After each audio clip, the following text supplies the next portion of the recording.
What if the decade that gave America MTV and shoulder pads and the Walkman and Ronald Reagan's smile also gave millions of children something they would spend the rest of their lives quietly trying to understand? What if the family that put a yellow ribbon magnet on the station wagon and a welcome home banner across the front door was also the family holding its breath every night after dinner, waiting for the particular shift in the air that meant the evening was about to change? What if the decade that told America morning had come again was, for a remarkable number of its children, a long and complicated dusk? Tonight, we are going somewhere most history programs are too comfortable to go, into the split levels and the newly constructed colonials and the townhouses of 1980s America. Not to celebrate, not to mock, but to understand, to look clearly for once at the family life that shaped an entire generation, and then ask that generation to remember it as the good old days. If you enjoy listening to sleep stories about history's hidden chapters like this one, please consider subscribing. New stories go up every week, and there is always another room in the past that nobody has opened yet. Now, get comfortable, let the lights go low, take a slow, easy breath. We are going back, not to a battlefield, not to a throne room or a court of kings. We are going somewhere far more familiar and far more complicated than any of those places.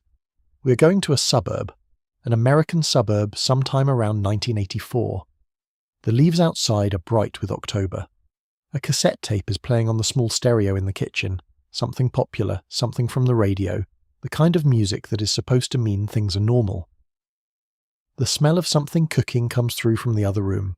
Tuna casserole, chicken and rice. The kind of food that means the week is ordinary, that nothing particular is happening, that this is simply Tuesday. From the outside, the house looks fine. The Pontiac in the driveway is only 2 years old. The welcome mat at the front door is relatively new. There are curtains in the windows and a basketball hoop at the edge of the driveway, and a set of solar yard lights that are just starting to come on as the evening settles in from the east. From the outside, this is just a house, one of millions just like it, in neighborhoods just like this one, in cities and towns across a country that was loudly, confidently, relentlessly telling itself a story about renewal.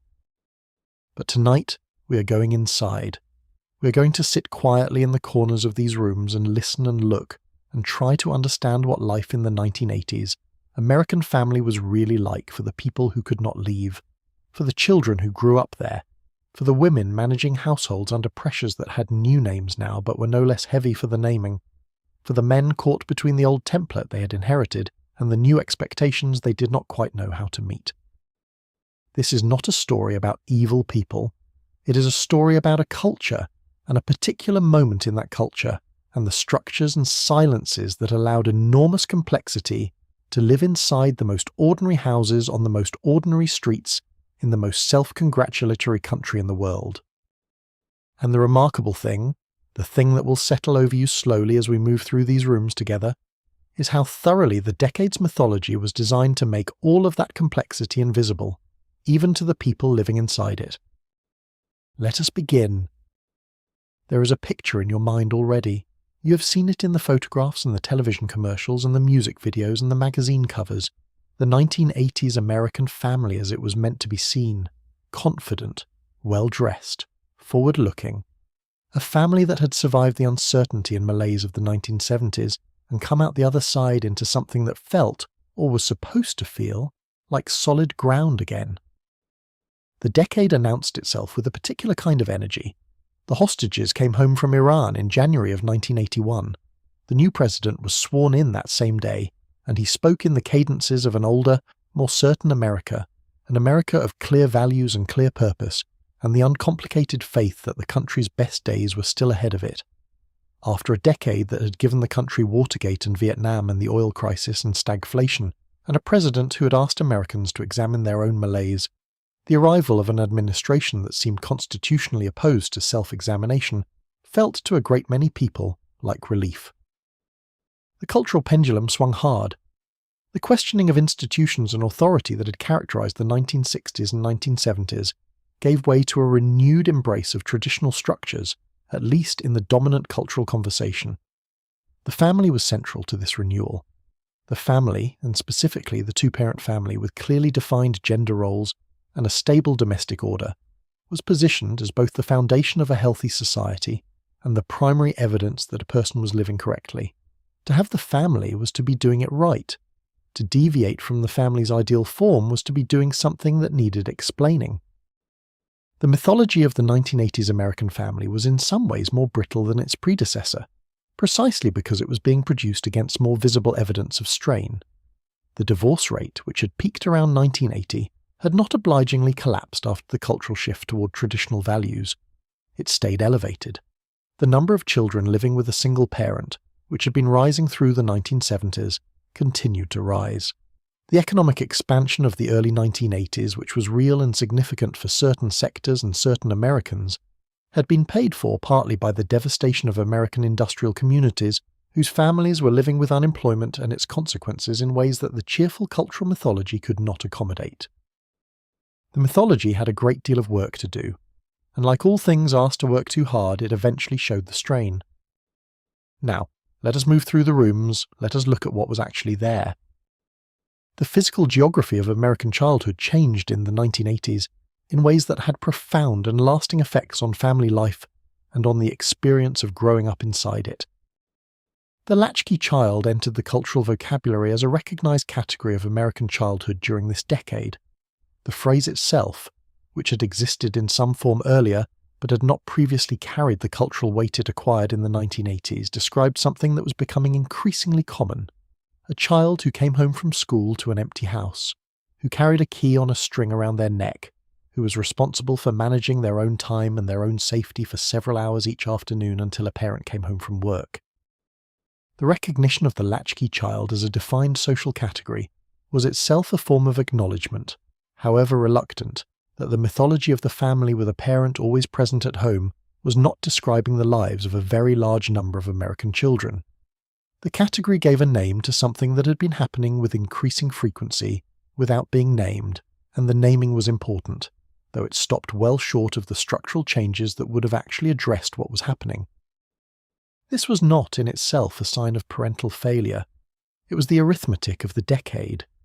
Women who had entered the paid workforce in significant numbers in the 1970s were still there, and the economic pressures that had brought many of them to work had not eased. In many families, 2 incomes were not a lifestyle choice but a survival requirement. The mortgage, the groceries, the children's shoes that needed replacing every few months as the children grew, these things required money that a single income in the 1980s frequently could not supply, particularly in the communities where manufacturing jobs had been hollowing out for years, and the jobs that replaced them paid less and offered fewer protections. But the latchkey reality produced something that the cultural mythology of the decade could not quite accommodate. Children who were, for a substantial portion of every weekday, entirely on their own, who made their own snacks from whatever was available in the kitchen, who watched their own television and did or did not do their homework in the silence of the empty house, who navigated whatever arose in the complete absence of any adult supervision or support. For children from stable households, with parents who had prepared them thoughtfully for this responsibility, and who checked in by telephone and who came home at predictable hours to reasonably predictable evenings, the latchkey experience was often manageable and sometimes genuinely formative. The independence it required, learned at a young age and in circumstances that were ultimately safe, produced capacities for self-reliance that these children carried into adulthood with some pride. For children from less stable households, the hours between the end of the school day and the return of the working parent were something considerably more complicated. They were hours in which the particular vulnerabilities of those households operated without any adult buffer. The older sibling whose anger ran unpredictably hot, the neighborhood dynamics that were not entirely safe, the particular quality of silence in a house that was supposed to contain people and did not, the echo of a domestic life that was, in some essential way, running without the people it had been built for. These children were not simply spending time alone, they were managing a reality that the culture was not fully acknowledging, in spaces that the culture had not adequately prepared or supported for what that management required.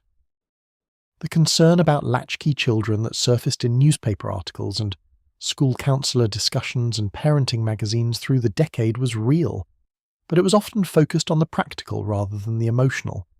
Were the children safe from physical harm in the empty house? Did they know not to open the door to strangers? Did they have a number to call if something went wrong? These were legitimate questions, and the answers mattered. But the questions that went largely unasked were the deeper ones. What did it feel like at 9 or 11 or 12 to come home to an empty house every day? What did the silence of that house do to a child who was already managing things that children should not be managing alone? What accumulated over months and years of those empty afternoons in the children who had no one to tell it to? The answers to those questions were being stored somewhere, in the bodies and the nervous systems and the patterns of behaviour that these children would carry, often without understanding where they had come from, into their adult lives. If you enjoy listening to History at Midnight stories like this, subscribe. I post stories like this weekly. The dinner table of the 1980s was in the process of a transformation that would not fully complete itself for another decade but was already well underway, and the transformation was reshaping one of the few remaining rituals that had held the family in the same space at the same time. The VCR was part of this. The ability to record and replay television programming, which spread rapidly through American households in the first half of the 1980s, meant that the evening's viewing schedule no longer organised the family's time in the same way it once had.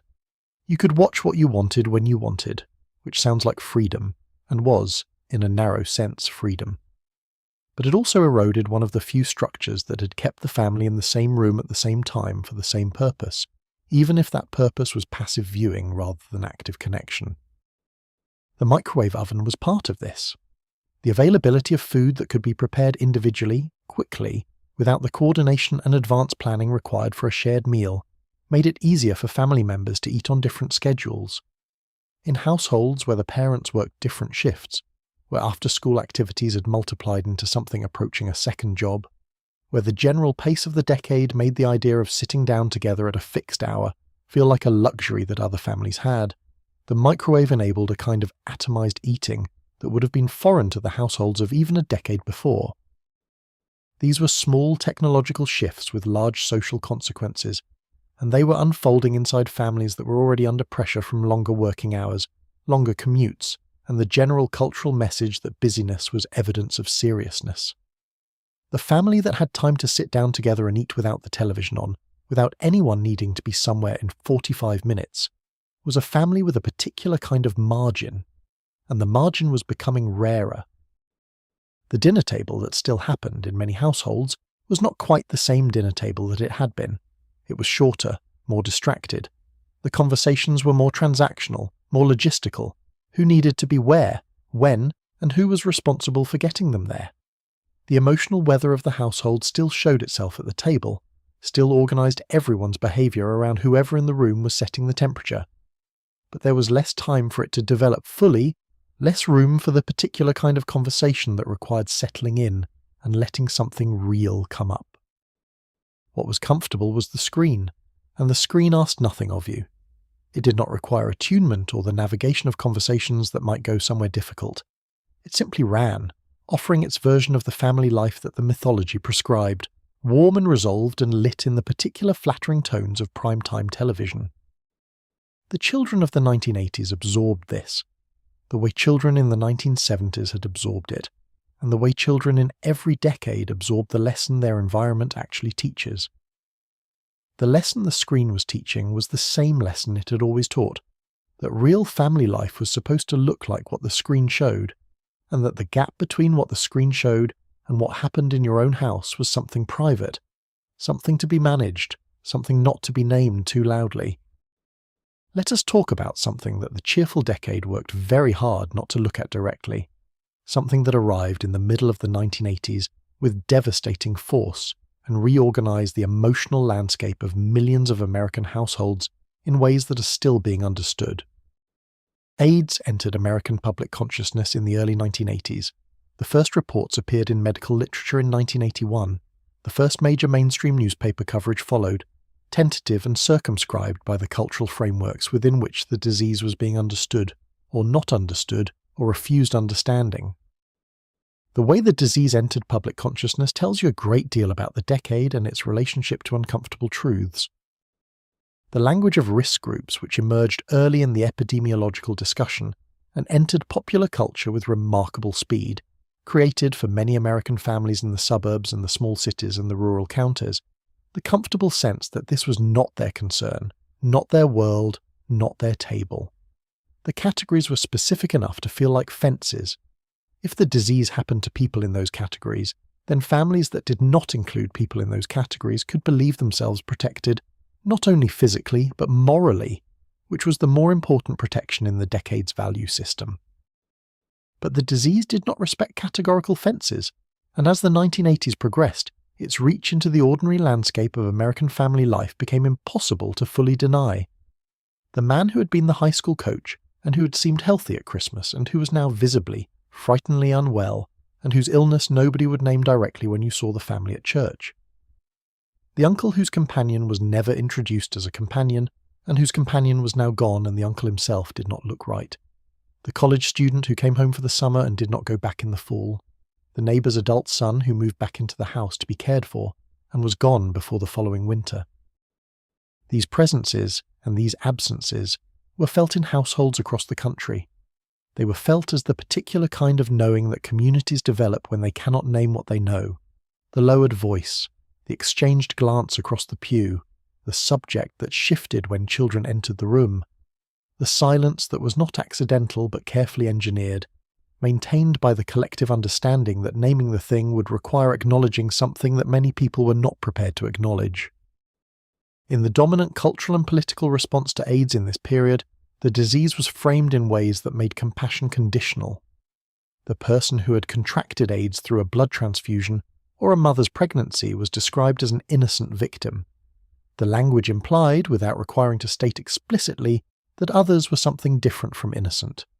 The children of the decade were absorbing this framing through the media they consumed, through the conversations that happened in their presence and were not meant for them, through the particular way that the adults in their lives talked about, or refused to talk about, what was happening. The children who were themselves gay or questioning their sexuality in this environment were receiving a specific instruction, delivered not in words but in atmosphere and implication.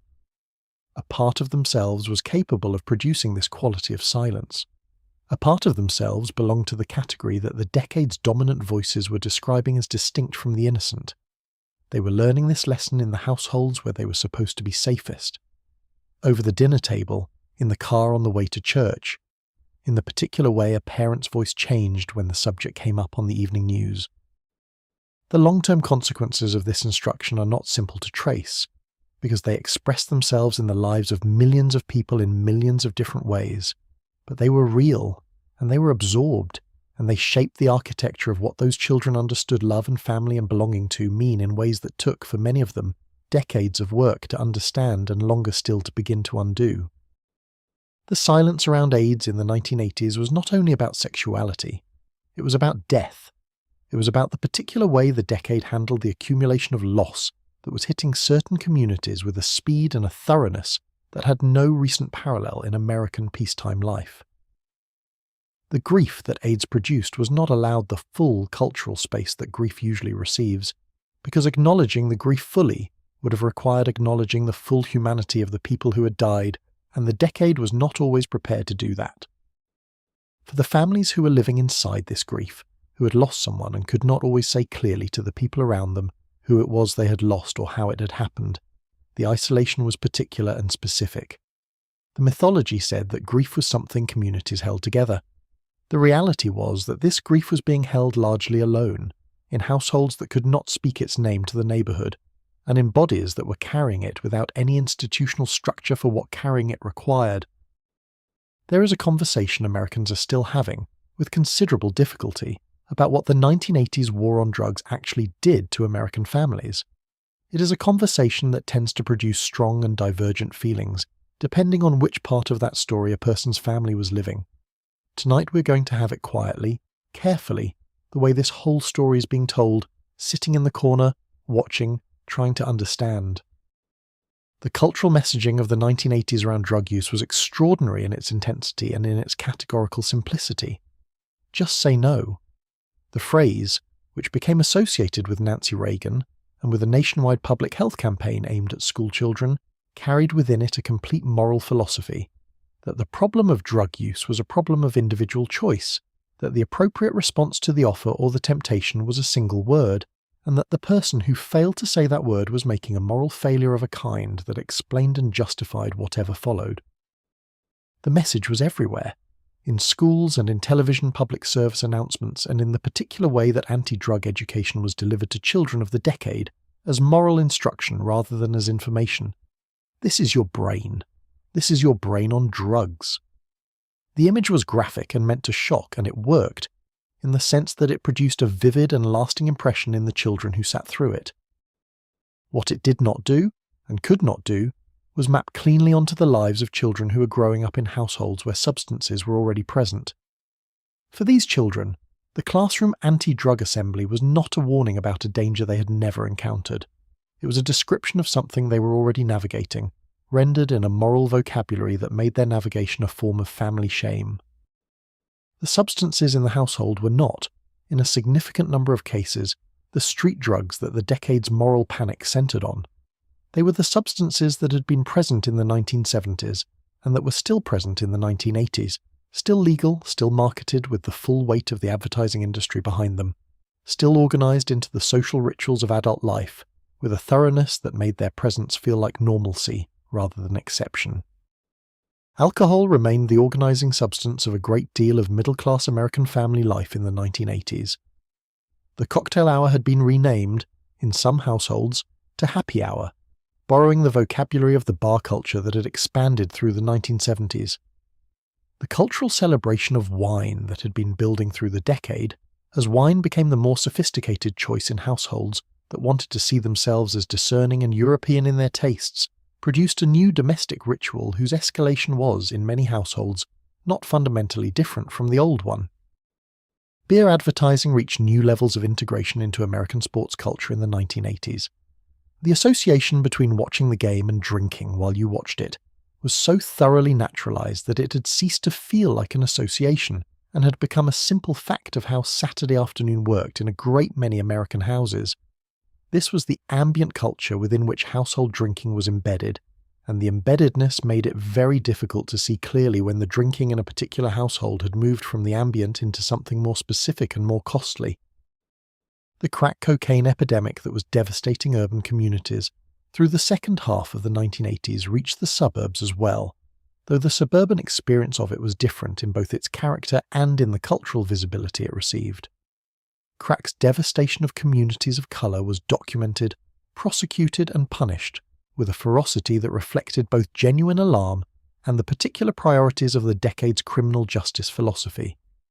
Mandatory minimum sentences that were drastically disproportionate to those applied to powder cocaine created a racial disparity in incarceration that had generational consequences for the families of those who were imprisoned. The suburban household where a parent was managing a dependency on alcohol or prescription medication, or the cocaine that had circulated as a social substance among certain professional classes in the early part of the decade, this household received a different cultural response. The problems were acknowledged, if they were acknowledged at all, in the therapeutic vocabulary of addiction and recovery, rather than in the criminal vocabulary of arrest and punishment. The difference in response was stark enough that it was itself a form of information, an instruction in which families and which substances the culture's enforcement mechanisms were actually aimed at. The children in households managing parental substance dependency were living inside the gap between what the decade's messaging said about drugs and what the decade's households actually contained. They were by third grade in many cases more sophisticated about this gap than the adults around them would have been comfortable knowing. The hypervigilance that researchers would later document as a primary characteristic of children who grow up in households with addicted parents was not abstract in these children. It was the practical skill of reading an adult's condition from across a room, the slight softness around the eyes, the particular quality of the laugh, the way a sentence started with something and ended somewhere else, the number of drinks since you had been watching, the time at which the first drink had happened that day. These were things children tracked with the precision of people for whom the tracking had practical consequences, because it did. The adaptation required was sophisticated and exhausting. Calibrate your own behaviour to the current reading. Keep the noise down, keep the mood light. Do not ask for anything that requires sustained adult attention. If there is a sibling younger than you, manage them as well, because the managing is going to fall to you and you already know this. Put your own needs on the list of things that will have to wait until later, and understand without being told that later may be a long time coming. This was the childhood of a significant number of American children in the 1980s. Not all of it, every day, not every household. But in enough households, consistently enough, that it shaped the developmental experience of an entire cohort in ways that would take decades to fully understand. By the mid-1980s, more than half of all American women with children under 6 were working outside the home for pay. This was the continuation of a shift that had been building through the 1970s, but it was now happening in a specific cultural context that made it more freighted with implication than it had been even a decade before. The decade's political and cultural conservatism had reintroduced, with considerable force and considerable cultural prestige, the idea that the appropriate place for mothers of young children was in the home. The rhetoric was not always this explicit, but the implication ran through a great deal of what the decade's dominant cultural voices were producing. The good family was the traditional family. The good mother was the present mother. The women who were working outside the home were doing something that required justification against a standard that said the justification was necessary. This created a particular kind of guilt that was specific to the decade, and that women carried into their working days and their domestic evenings with remarkable fidelity. The guilt of not being there when the children got home, the guilt of the daycare arrangement that was necessary but that the culture kept suggesting was a second-best solution to a problem that better organised women had figured out how to avoid. The guilt of the missed school event because the meeting could not be rescheduled. The guilt of coming home tired to children who had been waiting all day and who needed something that the tired mother was trying hard to supply while also managing the fact of her own exhaustion. The guilt was not productive. It did not improve the arrangements it was criticising. It did not increase the availability of affordable childcare or create more flexible working arrangements, or persuade the cultural conversation to acknowledge that the problem it was describing was structural rather than personal. It simply added another layer to the invisible labour of the period. Another thing the working mother was managing in addition to everything else, without acknowledgement, without relief, and without the cultural permission to name what was genuinely unreasonable about what was being asked of her. The second shift, which sociologist Arlie Hochschild documented in her landmark research that was published in 1989, was still very much present in the 1980s household. Women who worked full-time outside the home were still, in the vast majority of American households, performing the majority of domestic labour inside it. The cooking, the cleaning, the grocery shopping, the scheduling of doctor's appointments and school conferences, and the children's social calendars. The emotional labour of managing the household's relationships and moods, and the invisible administrative work of keeping track of everything that needed to be tracked. What had changed was not the distribution of this labour, but the pace at which it was being performed. The 1980s were a decade in love with busyness, the packed calendar, the person who was always doing something, the woman who could work full-time and raise children and maintain a household, and still appear in public contexts unfrazzled, and on top of things was described not as someone operating under impossible demands, but as someone who had figured out how to have it all. The having it all framework was a particularly cruel piece of the decade's mythology, because it took the genuine achievement of women who were doing extraordinary things under extremely difficult conditions, and reframed those conditions as the price of ambition, rather than as evidence of structural unfairness. The women who were not managing all of it gracefully, who were tired in ways that showed, who had let something slip because there was too much to carry, were not described as people operating in an unjust system. They were described as people who needed to be better organised, who needed to prioritise differently, who were perhaps, quietly and without anyone saying so directly, doing it wrong. The children in these households absorbed the pace as something like normal. They organised their understanding of adult womanhood around the model of the mother who was always in motion, always managing, always one step ahead of something that needed to be handled. They took from this model certain capacities that would serve them well: efficiency, organisational ability, the talent for keeping multiple demands in balance simultaneously. What they sometimes did not take from it, because it was not modelled, was the capacity to stop, to rest without guilt, to exist without also doing. These were not things the decade had much patience for, and the children who grew up watching the decade's version of adult life carried its impatience with rest into their own adult lives, sometimes without understanding where it had come from. The role of the 1980s American father was in the process of a transformation that was real and significant, and also, in certain important respects, more complicated than the cultural enthusiasm for it suggested. The involved father, the new dad of the decade's parenting magazines and television sitcoms, was a genuine cultural development. The idea that fathers should be present and engaged in the daily lives of their children, not merely as providers and authority figures, but as actual participants in the texture of childhood, was newer than it sounds, and its emergence in the mainstream cultural conversation of the 1980s was a shift worth acknowledging. But improvement from a very low starting point still leaves considerable distance to cover, and the particular gap in the 1980s was not between involvement and non-involvement in the visible sense, because many fathers of this decade were visibly involved in ways their own fathers had not been. It was between the performance of involved fatherhood and the emotional reality that children needed from the fathers in their lives. A father could attend every soccer game and be watching the other fathers more than the game. A father could be at the dinner table and be mentally at the office, rehearsing the conversation he needed to have in the morning.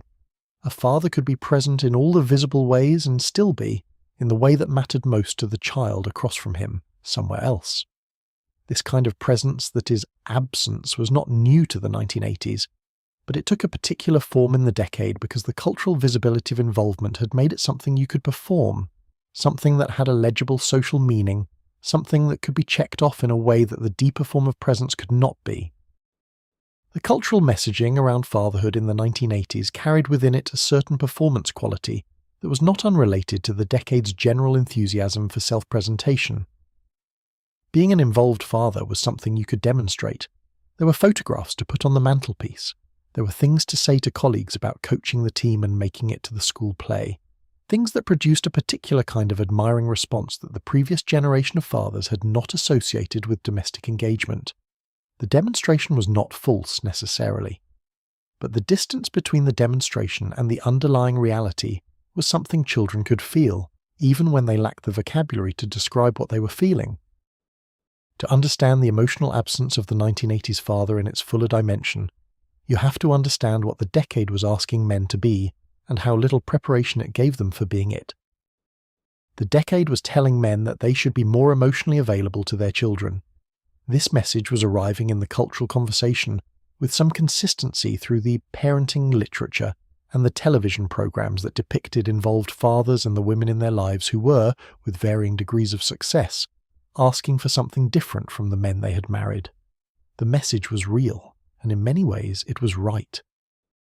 But the message was arriving without the infrastructure that would have made acting on it possible. The men who were receiving the message that they should be more emotionally available had themselves grown up in households where emotional availability was not modelled for them.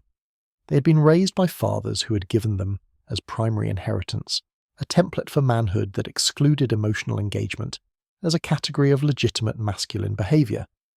The template said, provide, protect, decide, be the authority. These were the things a father did. The interior life of the household, the management of feelings and relationships, and the small daily transactions of emotional attunement, these were not on the list. To change the template required more than deciding to change it. It required a new set of skills, a new vocabulary, a new set of models, and the courage to use all of these in situations where the old template was still being reinforced by everything in the environment, the behaviour of other men, the expectations of the workplace, the voice of one's own father that lived somewhere in the back of the mind, and was loudest in exactly the moments when the new template was most needed. The therapy culture that might have provided some of this infrastructure was growing, but it was not yet mainstream enough to reach the majority of men who needed it. The cultural permission for men to seek therapeutic help was still limited by the same stigma that had always attached to male vulnerability. And the 12-step programs that were providing a structured form of this work to a growing number of people were still associated, in the public imagination, primarily with the specific populations they had been built for, not with the general population of men who were struggling to figure out how to be the fathers they wanted to be. So many of these men were navigating the change without adequate support, deciding genuinely and with real intention to be different from their own fathers, and finding, in the ordinary moments of daily family life, that the decision was harder to enact than it had felt in the abstract. Finding that the voice that came first was the one they had heard their whole childhood. Finding that the new template they were trying to build kept running up against the old one, which had the advantage of being deeply familiar and the disadvantage of being inadequate to what their children needed. The children felt the trying. Many of them in adulthood would acknowledge the trying and would understand it, retrospectively, as something real and meaningful. But they also felt the gap between the intention and the landing, the gap between the father who said he was there and the father who was still, in the way that counted most, a little out of reach. We are going to move carefully through this section. Some of what lives here is difficult to look at directly. We will look at it steadily, as we have been doing throughout this story, without flinching, but without losing our way. The institutional response to child abuse had developed considerably between the 1970s and the 1980s. Mandatory reporting laws were in place in all 50 states. The legal definition of child abuse had been expanded through federal legislation, most significantly through the Child Abuse Prevention and Treatment Act of 1974, which had established a federal focus on the issue and created infrastructure for data collection and research that had not previously existed. By the 1980s, there were more trained professionals, more clear protocols, more public awareness that this was a real and widespread problem rather than an aberration. This was a genuine improvement. The children of the 1980s had somewhat better access to the possibility of intervention than the children of the previous decade had had. But the gap between institutional frameworks and lived reality remained large, and it was operating in a particular cultural climate that shaped the gap in specific and significant ways. The satanic ritual abuse panic that swept across American communities through the middle of the decade was one of the most striking examples of the particular pathology that can emerge when institutional good intentions operate without adequate epistemic grounding. Beginning with the McMartin preschool case in California in 1983 and spreading to dozens of other communities across the country through the following years, the panic produced a series of investigations and prosecutions that sent people to prison for crimes that subsequent examination found had not occurred. The cases shared certain features that are worth examining. They involved children whose testimony had been elicited through interviewing techniques that researchers would later document as highly suggestive, techniques that led rather than listened, that offered information rather than received it, that made children feel that confirmation of specific allegations was what the adults wanted, and that the children were helping by providing it. They involved communities that were genuinely alarmed about the safety of their children and that were prepared to believe the worst about institutions and individuals that had been placed in positions of trust. They involved adults, including investigators and prosecutors, who were convinced of guilt before the evidence warranted conviction, and who shaped their investigation around the conclusion they had already reached. The damage was multiple and compound. It was damage to the individuals wrongly convicted and imprisoned. It was damage to the children whose testimony had been shaped by inadequate interviewing, and who were, in the process, taught that their genuine experiences required transformation to be believed. And it was, paradoxically, damage to the broader project of taking children's reports of abuse seriously, because the false convictions gave powerful ammunition to those who argued that children's testimony was unreliable, and that adults who believed it were dangerously credulous. In the middle of all this noise, the actual abuse that was happening in actual households across the country continued. It continued in the houses that looked perfectly ordinary from the street. It continued in families that attended church and coached Little League and attended school events and maintained the performance that the decade required.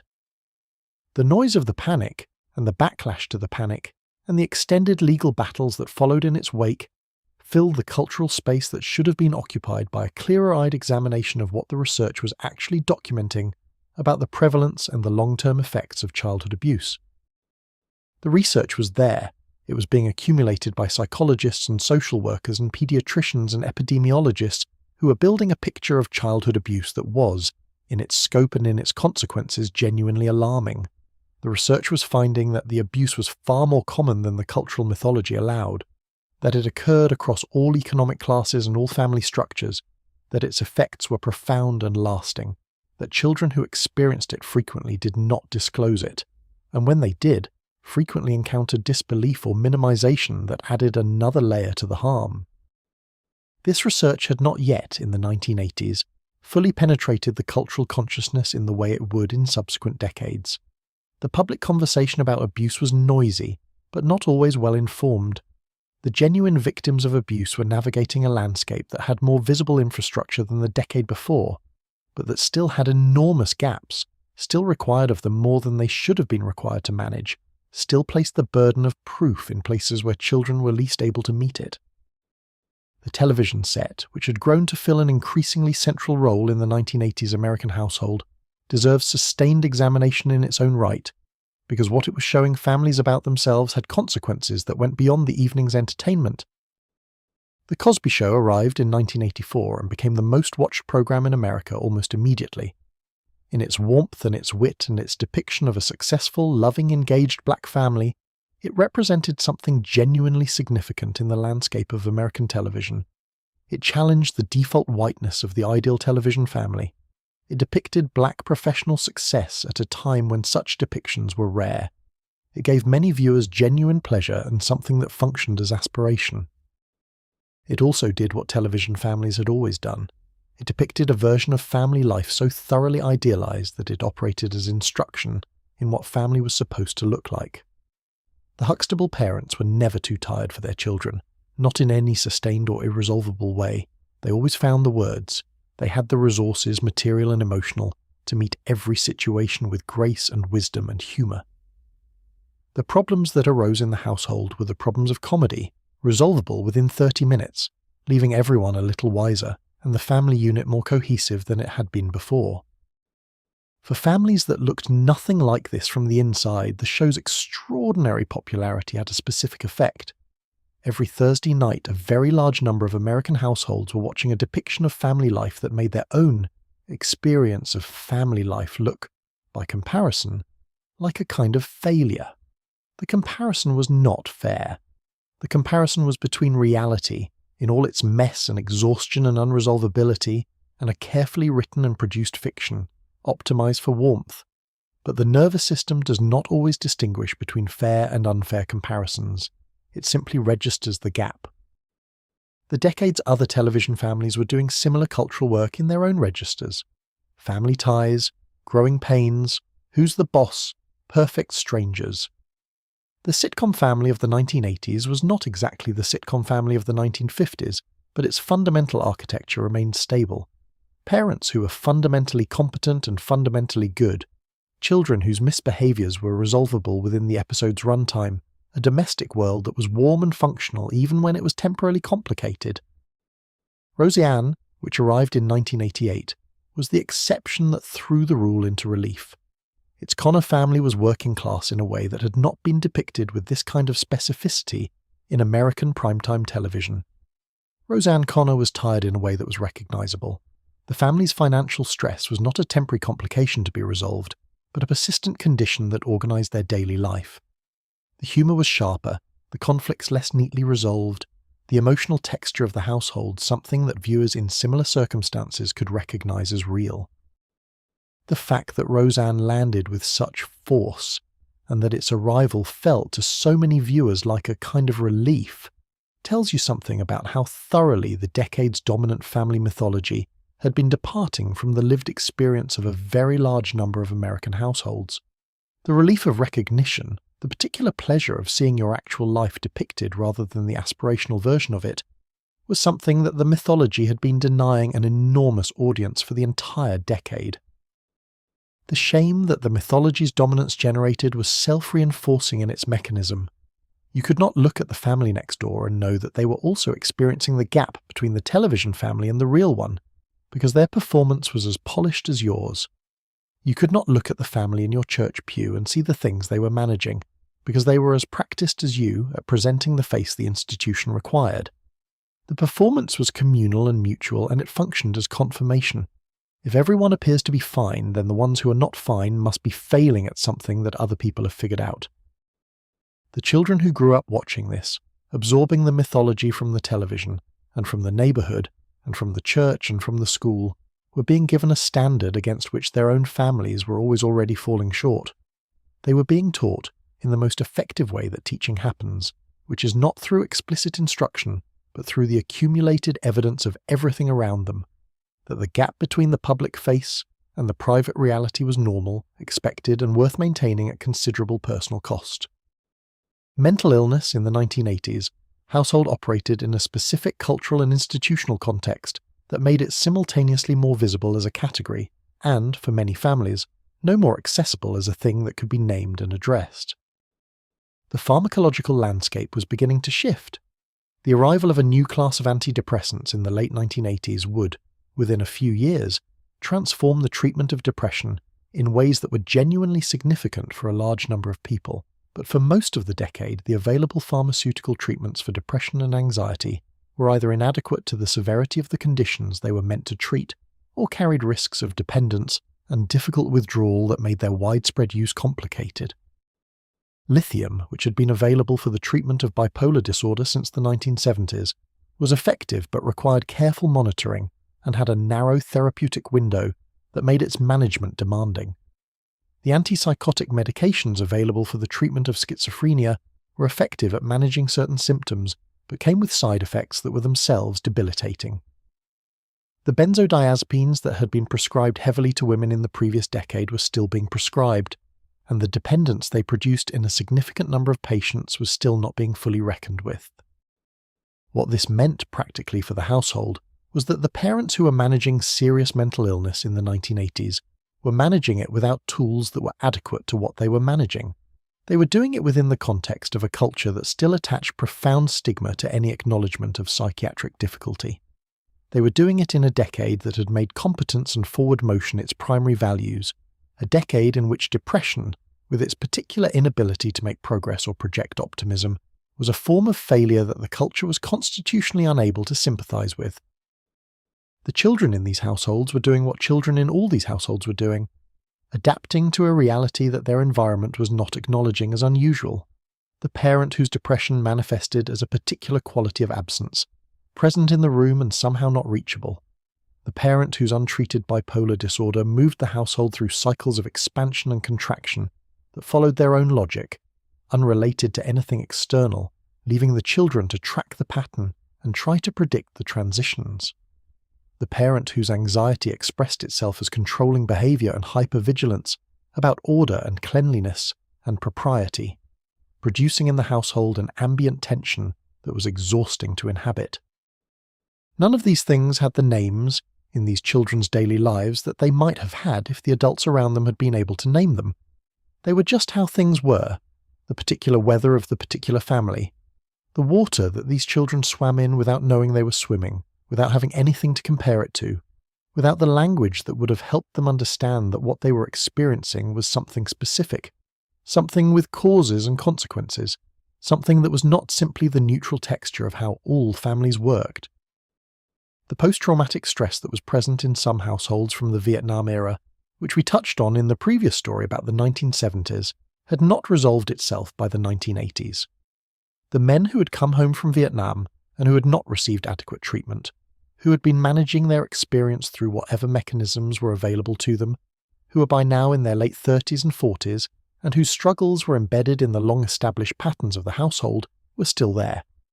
Some of them had found their way to treatment through the Veterans Administration, or through the growing network of veterans services that the official recognition of PTSD in 1980 had helped to build. Many had not. The children of these men were, in the 1980s, adolescents and young adults.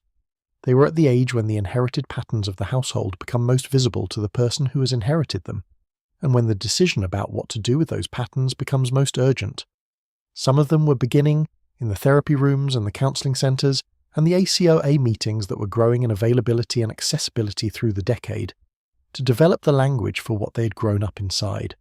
Some of them were still, for another decade or more, in the process of accumulating the experience and the access and the permission that would make that language available to them. Change was happening. This matters and deserves to be said clearly and to be meant. The therapeutic culture that had been building through the 1970s expanded considerably through the 1980s in both its reach and its cultural legitimacy. The number of licensed therapists and counsellors in the United States continued to grow. The cultural permission for seeking therapeutic help, while still unevenly distributed by gender and class and cultural background, was somewhat wider than it had been a decade before. The idea that going to therapy was evidence of weakness was weakening, slowly and unevenly, particularly among younger adults who were dealing with the aftermath of childhoods that they were, for the first time, beginning to examine rather than simply enact. The Adult Children of Alcoholics movement, which had been organised in the early 1980s as a formal recovery programme drawing on the 12-step model, was providing, for an increasingly large number of people, a structured context for understanding the effects of growing up in a household shaped by parental alcoholism. The list of characteristics that the movement identified in adult children of alcoholics, which we examined in the previous story, and which were being documented and refined through the 1980s, was reaching more people in a form that was accessible and that provided the recognition many of them had been needing for years. The self-help publishing industry was growing rapidly through the decade, producing books that reached enormous audiences with a message that had not previously been delivered at this scale to this many people. The message was, at its core, a simple one. What happened to you in childhood shaped who you became, and understanding what happened is the beginning of being able to choose differently. Adult Children of Alcoholics, published in 1983 by Janet Wojtitz, became one of the most widely read self-help books of the decade. Its audience recognition index was extraordinary, which is to say that millions of people who read it felt that it was describing them specifically, personally, accurately, in ways that nothing they had previously encountered had done. The feminist movement continued its transformation of the legal and institutional landscape in ways that were having real effects on families, though the transformation was contested at every step, and the progress was uneven in ways that reflected the particular politics of the decade. Domestic violence shelters were more numerous than they had been. The legal understanding of domestic violence was continuing to shift. The mechanisms for intervention, while still inadequate to the need, were more developed than they had been a decade earlier. The divorce culture of the 1980s produced, in addition to all of its other effects, a generation of children who were doing something genuinely new, navigating the dissolution of the family unit in enough numbers that it was becoming a common rather than exceptional experience. By the middle of the decade, nearly 1 in 2 marriages was ending in divorce. The children of these divorces were learning, sometimes with considerable difficulty, and sometimes with a resilience that surprised the adults who were watching, how to hold 2 households, 2 family realities, 2 versions of what their daily life was supposed to look like. For many of these children, the divorce was the ending of something that had already been difficult. Research that would accumulate through the following decades would find that it was not divorce itself that most predicted poor outcomes for children, but the level of conflict in the household that had preceded and surrounded the divorce. Children from high-conflict households who experienced their parents' divorce as the end of the conflict often fared better than children whose parents stayed together while the conflict continued.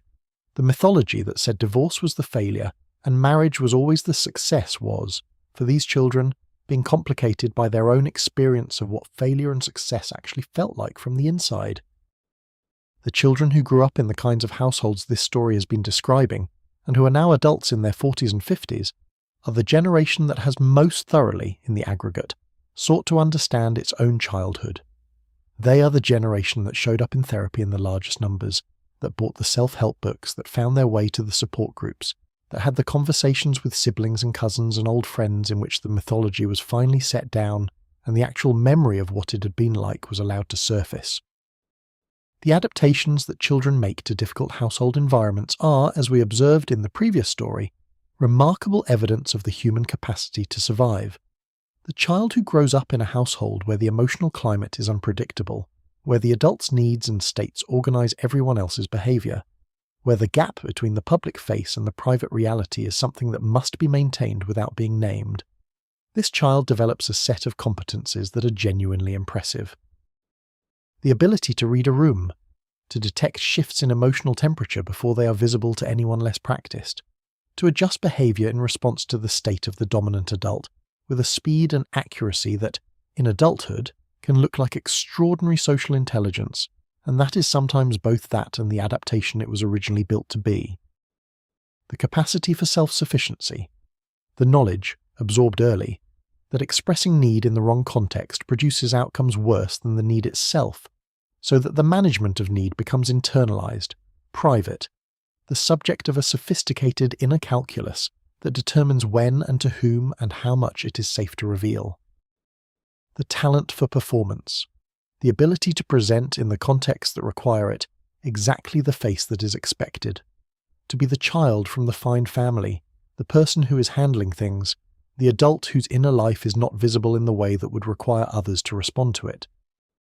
These capacities are real, and in some contexts they are valuable, but they carry costs that are not visible in the performance of them. The adult who cannot rest without guilt is not being lazy. They were taught very thoroughly that rest was a luxury they could not afford, and the lesson lasted longer than the circumstances that taught it. The adult who cannot accept care without discomfort is not being difficult. They were taught very thoroughly that receiving was something that came with conditions they might not be able to meet, and the wariness that this teaching produced did not simply dissolve when the conditions changed. The capacity for intimacy, which requires exactly the kind of unguarded self-exposure that these adaptations were built to prevent, is something that many adults who grew up in the kinds of households this story has been describing spent a significant portion of their adult lives learning to build. Learning that being known is not the same as being vulnerable in a dangerous way. Learning that the person across from them, when they are loved, is not reading their exposure for weakness to exploit. Learning, in the most practical and daily sense, that safety exists and that they can afford to inhabit it. This learning is slow and it is not linear, and it does not complete itself cleanly. It is the work of years, sometimes of decades, and it is made harder by the fact that the nervous system that learned the original lessons did not learn them in words that can be simply corrected by new information. It learned them in the body, in the threshold of alarm, in the particular speed with which certain emotional signatures produce certain responses. Changing what the body learned requires a different kind of work than changing what the mind believes. But the work is possible. This is the most important thing this part of the story has to say. The work is possible, and a remarkable number of people who grew up in these households have done it, and are doing it, and will do more of it. The patterns that ran in their families for generations have been interrupted, imperfectly and with considerable effort, by the generation that decided to interrupt them. The interruption does not look like heroism. It looks like a parent choosing in the moment of a child's defiance to take a breath before responding. It looks like a person noticing that they have entered a familiar emotional pattern and choosing to do something different, even when the something different feels strange and uncomfortable and unfamiliar. It looks like years of ordinary choices that add up collectively to a different kind of household than the one that shaped the person making the choices. The neighborhood in the 1980s was watching as it had always watched, but the character of the watching was changing in ways that reflected the decade's particular relationship to community and privacy. The architecture of the new suburban developments being built at the edges of established towns and cities was shaped by preferences for privacy and individual space that reduced the kind of casual mutual observation that had characterized the older suburban neighborhoods of the previous generation. Houses set farther back from the street, garages that faced outward rather than the house's front door, so that you could come and go without necessarily seeing or being seen by anyone. Backyard fences that were higher and more complete. The gradual retreat from the front porch, which had been a genuine social space in the mid-20th century neighborhood, to the back deck, which was private by design and function. These were not conspiratorial choices. They reflected a genuine cultural shift toward individual space and the related belief that what happened in one's house was one's own business. But their effect was to reduce the visibility that had once, however imperfectly and with whatever complicity, provided some degree of informal social monitoring. The school remained a primary institutional contact point between families and the outside world, and the school's capacity to see and respond to what it saw had improved somewhat through the decade. Teachers were receiving more training in recognizing signs of abuse and neglect. The protocols for reporting were clearer. The cultural permission to take a child's disclosure seriously, though still constrained by the backlash that the satanic ritual, abuse panic had generated, was somewhat more established than it had been. But the school was also experiencing the pressures of the decade in ways that affected its capacity to attend to the full range of what the children in its classrooms were bringing with them. The academic accountability movement of the 1980s, which would culminate in the educational reform legislation of the following decade, was already beginning to shape how schools understood their primary mission and what they measured their success against. The child who was not performing academically was becoming, increasingly, a problem defined in academic terms, to be addressed through academic interventions, even when the root of the academic difficulty was something that no academic intervention could address. The church, in communities where it was a central social institution, continued to provide the kind of community structure and spiritual support that had always been among its genuine contributions to family life. And it continued, in certain doctrinal contexts, to provide the frameworks that made it difficult for families in distress to name what they were experiencing as something other than a failure of faith or character. The decade's particular version of this dynamic was shaped by the rise of the evangelical and politically organized religious right, which had become a significant cultural and political force through the late 1970s and early 1980s. The family values framework that this movement promoted carried within it a specific understanding of what family was supposed to look like and what its problems meant. Divorce was failure. Addiction was sin. Mental illness was sometimes spiritual weakness. Homosexuality was incompatible with family, period. For families whose reality did not fit this framework, the church could be a place that demanded a particularly exhausting form of performance. The public face required there was one of alignment with the framework, of gratitude and faith, and the outward signs of a household that was living correctly.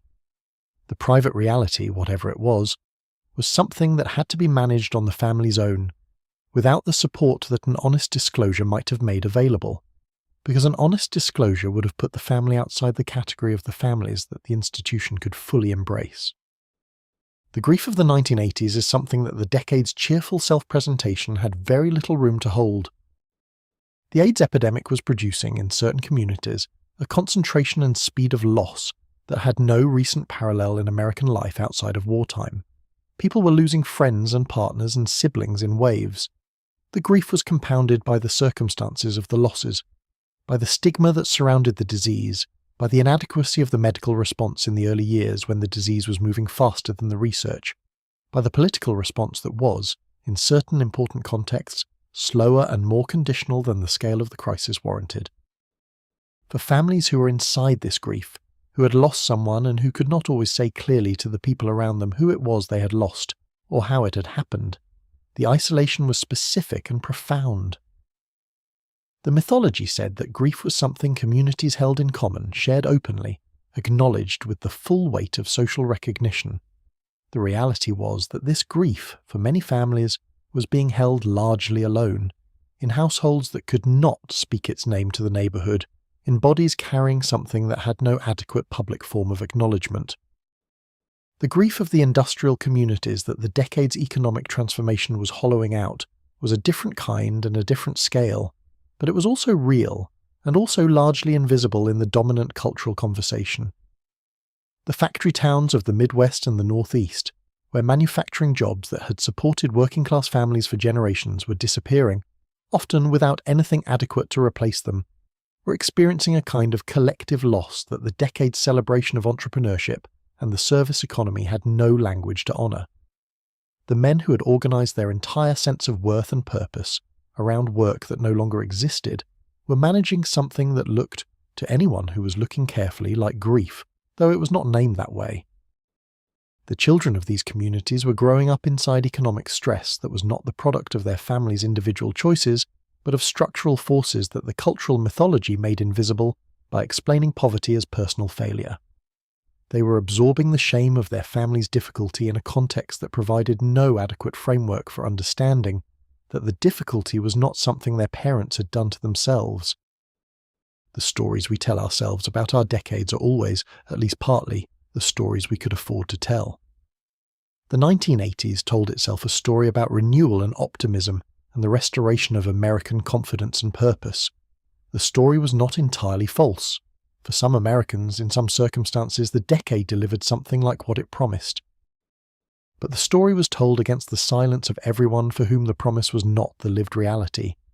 The families who were managing things that the mythology had no room for. The children who were doing the work that children should not have to do, in the households where the adults' capacities had been exceeded by what the households contained. The women who were carrying the invisible weight of the decade's contradictions. the men who were trying to change in the absence of the tools that change required. The silence that maintained the mythology was not only the silence of shame, though it was that. It was also the silence of exhaustion, of people who were managing so much that the energy required to name it, to address it, to seek help for it, was not available. Of people who had been taught so thoroughly that managing was what you did, privately and without complaint, that the possibility of doing something different barely registered as a possibility. The children who grew up in that silence are the generation that, in the decades that followed, most thoroughly and most deliberately worked to break it. Not all of them, not in every household or in every family, but in enough of them and with enough consistency that the silence that had organized their parents' generation was, by the time they were raising their own children, meaningfully diminished. The vocabulary that the therapeutic culture produced was part of this. The legal changes that made it harder for domestic violence to remain invisible were part of this. The medical advances that made mental illness more treatable and less shameful were part of this. The changing norms of fatherhood that made emotional presence a recognizable expectation rather than a radical deviation were part of this. None of it happened cleanly or completely. The harm does not simply stop when the frameworks change. The bodies that learned things in childhood do not simply unlearn them, because the culture has now produced better language for what they learned. The work of healing is longer and more individual and more particular than any cultural shift can fully address. But the shift matters. The vocabulary matters. The permission to name what was real, which the silence had been denying for so long, matters in ways that accumulate over time and across generations in ways that are genuinely significant. The children of the 1980s who survived their households and grew into adults and made their own choices about what kind of households to build were inheriting two things simultaneously. They were inheriting the effects of what had shaped them, which were real and lasting and not simply chosen away by good intentions, and they were inheriting access, for the first time in their families' histories, to the tools and the frameworks and the vocabulary that made the effects visible and therefore, with work and time and support, addressable. The combination of inheritance and access produced, in a significant number of people, the decision to interrupt, to take what they had been given and to choose, consciously and with considerable effort, not to simply pass it on, unexamined, to be the generation in which the pattern changed. This is quiet work. It does not make headlines. It does not produce monuments or celebrations or years of memory. It produces children who grow up in households that are different from the households that produced their parents. Children who are seen in ways their parents were not always seen. Children who are given the permission to name what they feel and to expect that the naming will be received.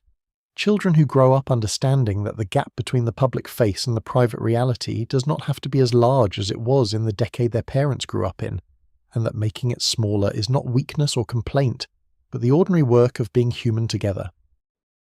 The houses are quiet now. The decade is over.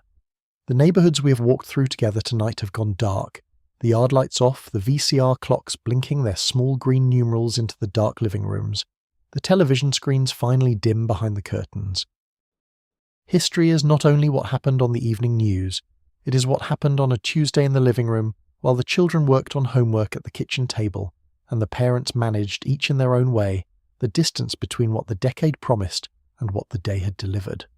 It is what happened in the silent spaces between people who lived together and sometimes understood each other, and sometimes could not find a way to the understanding.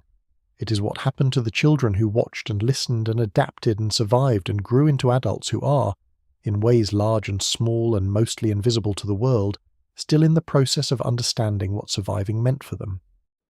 History is what we were, and what we were is still present in us, in the patterns we carry and the ones we have put down, and the ones we are still working on, in the particular ways we reach toward the people we love, and the particular ways we sometimes cannot. What we were tells us something about what we are still becoming, and what we are becoming is always in some measure a response to what we were. You are drifting now, somewhere between the story and the sleep that is waiting for you on the other side of these words. Let the images go soft. Let the houses recede into the distance, cul-de-sac after cul-de-sac, lawn after lawn, the glow of a VCR clock in the dark living room of a house that has finally gone to sleep. Let the voices fade to something like music, low and distant, the sound of a decade going quiet at last. The past is done. It has done what it has done, and the people in it were as human as you are, with the same capacity for love and the same capacity for failure, the same deep longing to be good and the same profound difficulty in knowing, in any given moment, what being good required of them. Whatever you carry from your own history tonight, let it be gentle with you. Let yourself remember that surviving is something, that understanding is something, that the simple act of looking clearly at what happened, without turning away and without being consumed by the looking, is one of the bravest and most ordinary things a person can do, that it is something you can choose to keep doing, and that the choosing changes things, slowly and without fanfare, and in ways that mostly only the people closest to you will be able to see. Rest now. The houses are quiet. The decade is over. The story will still be there when you wake up, patient and whole, and waiting to be understood a little more. Sleep well. Thank you so much for watching. If you would like to see more videos like this, please consider leaving a like and subscribing to the channel, as it really helps us continue making more content. See you in the next one. And before you go, we want to hear from you. Growing up in the 1980s, or hearing stories from people who did, what aspect of family life in that decade surprises you most? What do you think changed most significantly between that generation of parents and the one that followed? Leave your thoughts in the comments below. The conversation that this story is part of is still very much ongoing, and every voice in it matters. To understand how powerful the mythology of the 1980s American family really was, you have to understand the machinery that produced it and the specific historical anxieties it was designed to address. The America that entered the 1980s was a country that had spent a decade confronting a series of unpleasant truths about itself. Vietnam had demonstrated the limits of American military and moral authority in ways that could not be fully explained away. Watergate had demonstrated that the highest office in the land was capable of a corruption that was not simply the aberration of a single bad actor, but the expression of a systemic problem in how power was organized and how accountability was maintained. The oil crisis and the inflation of the 1970s had demonstrated that the economic abundance of the post-war era was not guaranteed, that the terms of prosperity could change in ways that the mythology of American exceptionalism had not prepared people for. The cultural response to a decade of uncomfortable confrontation with reality was, in the 1980s, something like a decisive turn away from that confrontation. The new president spoke in the vocabulary of restored confidence and national pride, and the cultural apparatus of the decade amplified that vocabulary with extraordinary efficiency. The music was louder and more triumphant. The fashion was bolder and more assertive. The decade's aesthetic was one of success, visible, unambiguous, not troubled by the knowledge that success was not evenly distributed. The family mythology that was produced within this context was specifically designed to serve the ideological needs of the moment. The stable, traditional two-parent family with clearly defined gender roles was not only a description of how families were supposed to be organized, it was evidence that the country's fundamental values were sound, that the upheaval of the previous decade had not dislodged the things that mattered most, that America was still recognizably itself. The television was the primary engine of this mythology's production, as it had been in the previous decade and would be in the ones that followed. But the 1980s television family was produced with a new level of technical sophistication and with a new level of investment in the emotional payoff it was supposed to deliver.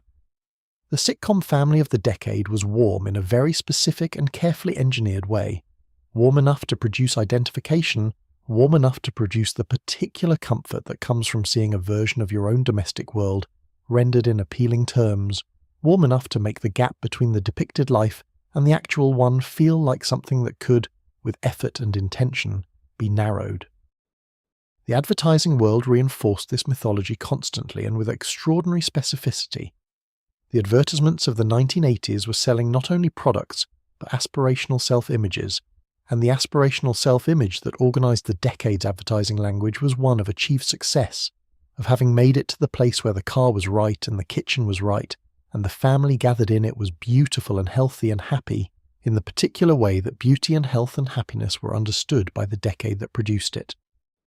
The shame this generated in households where the car was not right, and the kitchen was not right, and the family gathered in it was managing things that the advertisements could not accommodate, was the same shame the mythology had always generated, but it was being generated at a new level of intensity, because the tools for comparison had proliferated, because the screen was larger and more present, and more difficult to separate from the texture of daily life, because the decade had raised the stakes of the performance by making success more visible and more explicitly linked to personal worth. The generational dimension of this is significant in a different way in the 1980s than it was in the 1970s. The parents of the 1980s household were the children who had grown up in the 1950s and 1960s, absorbing the mythology of the post-war family, and who had then lived through the upheaval of the 1960s and 1970s in ways that had complicated their relationship to that mythology without fully replacing it. They had been told as children that the stable family was the foundation of everything good. They had then watched the stable family be challenged, questioned, found inadequate in various ways, in ways that they themselves had sometimes participated in challenging. Now they were raising families in a decade that was telling them the old mythology had been right all along, that the questioning had been a mistake, that the foundation was sound if only they would return to it. This produced a particular kind of ideological whiplash that expressed itself in the household in complicated ways. The 1980s parent was often simultaneously nostalgic for the family mythology of their childhood, and aware, at some level they could not always articulate, that the mythology had not described the reality even then. They were trying to reproduce something that had never existed exactly as they remembered it, with a fidelity that the memory's idealization made impossible. The children watching this were absorbing something specifically complicated. They were watching their parents try to be something, watching the effort that the trying required, watching the gap between the aspiration and the reality that the effort could not fully close. They were learning with considerable precision that the family was a performance as well as a reality, that the performance was something adults maintained with considerable effort and investment, and that the maintenance was something they were now, as the next generation, being silently recruited into. The class dimension of the mythology was, in the 1980s, even more explicit than it had been in the previous decade. The decade's celebration of wealth and success had made class difference more visible and more freighted with moral meaning than it had been in the more egalitarian cultural atmosphere of the 1970s. The family that had achieved the markers of success, the house in the right neighborhood, the right education for the children, the visible evidence of prosperity, was a family that had done things correctly. The family that had not achieved these markers was a family that had something to explain. For working-class families in the 1980s, the mythology's class specificity was a particular form of exclusion. The family that was being held up as the ideal was not their family. It was a family with a different income, a different educational background, a different relationship to the institutions that the mythology treated as the natural environment of the proper American household. The working-class family that was doing its best, that was holding itself together under real economic pressure, that was loving its children as well as it knew how with the resources it had, was not the family the decade's dominant imagery reflected back to them. For families of colour, the mythology's racial specificity remained a persistent form of exclusion, even as the decade produced, in The Cosby Show, an image of black success that the dominant culture was willing to celebrate. The celebration was real and meaningful and represented something genuinely new. It was also conditional, organised around a specific kind of black family, professional and affluent and culturally assimilated, that could be accommodated by the mythology's framework without challenging the framework's fundamental assumptions. The families of colour that did not fit this specific image remained outside the mythology's representational world. The working of the mythology across these dimensions of class and race produced, in the children who grew up inside it, a set of beliefs about who got to be normal, and what normal meant that were not always consciously held or consciously examined. These beliefs were absorbed atmospherically, the way all the mythology's most important lessons were absorbed, not through explicit instruction, but through the accumulated evidence of what was represented and what was not, what was celebrated and what was invisible, whose family was the standard and whose was the deviation. The decades that followed the 1980s would produce, slowly and with considerable resistance, a more complicated public conversation about all of this, about the mythology and what it had cost, about the silence and what it had contained, about the families that had been living outside the mythology's frame and what their experience had been like. That conversation is still ongoing. It is imperfect and contested and sometimes more heat than light. But it is happening, and the fact that it is happening is itself a measure of the distance the culture has travelled from the silence that organised the decade we've been examining tonight. The distance is real, the work is not finished. Let that settle for a moment. The houses are quiet now. The decade has been laid to rest. The neighbourhoods we have walked through together have gone dark in the way that neighbourhoods go dark when everyone inside them has finally stopped performing for the day and let themselves simply be whatever they are, tired and human, and doing their best with what they have been given. History is not only what happened in the bold headlines, it is what happened in the ordinary Tuesday, in the kitchen and the living room and the bedroom and the backyard, in the small daily transactions of love and frustration and effort and failure and trying again. It is what happened in the children who were watching and adapting and becoming the people they would be, shaped by everything around them and shaping themselves in ways that the shaping always conceals until enough time has passed for the shape to become visible. What we were tells us something about what we are, and what we are is still becoming what we will be. The direction of the becoming is not fixed. It is being decided every day in the ordinary choices of ordinary people, in ordinary households, in ways that are invisible in the moment and unmistakable in retrospect. You are part of that. The household you came from is part of that. The choices you have made about what to carry and what to put down are part of that, even if you have not always known that is what you were doing. Rest now. Let the decade recede. Let the mythology dissolve into the dark. Let the real, complicated, imperfect human story of it breathe in the quiet. Sleep well. Thank you so much for watching. If you would like to see more videos like this, please consider leaving a like and subscribing to the channel, as it really helps us continue making more content. Anyways, see you in the next one. The economic reality of the 1980s American household is inseparable from the story of what happened to families in this decade, and it requires its own sustained examination, because the economic forces of the period shaped family life in ways that the mythology could not acknowledge, and that the families experiencing them were often poorly equipped to understand in their full structural dimension. The decade opened with an economy that was in genuine distress. The inflation of the late 1970s, which had eroded the purchasing power of wages across the economic spectrum, had been addressed by the Federal Reserve under Paul Volcker with dramatically elevated interest rates that succeeded in breaking the inflation, but at the cost of a severe recession in 1981 and 1982. Unemployment rose to levels not seen since the Great Depression. Mortgage rates reached into the high teens. The family that had been managing on the margins of solvency found those margins disappear. The recovery that followed, when it came, was real and significant. The Reagan tax cuts and the broader deregulatory agenda of the decade produced an expansion of economic activity that, by the mid-1980s, was being celebrated as a vindication of the decade's economic philosophy. The Dow Jones Industrial Average climbed. Corporate profits expanded. The upper-income quartile of American households saw genuine and substantial growth in their economic position. But the recovery was not uniform, and the decade's celebration of it was organized around the experience of those who benefited most clearly. The industrial heartland of the Midwest was not recovering. The steel towns and the auto towns and the mill towns where manufacturing jobs had defined the economic and social life of communities for generations were watching those jobs disappear not as a temporary contraction, but as a structural transformation that the recovery of Wall Street was not going to reverse.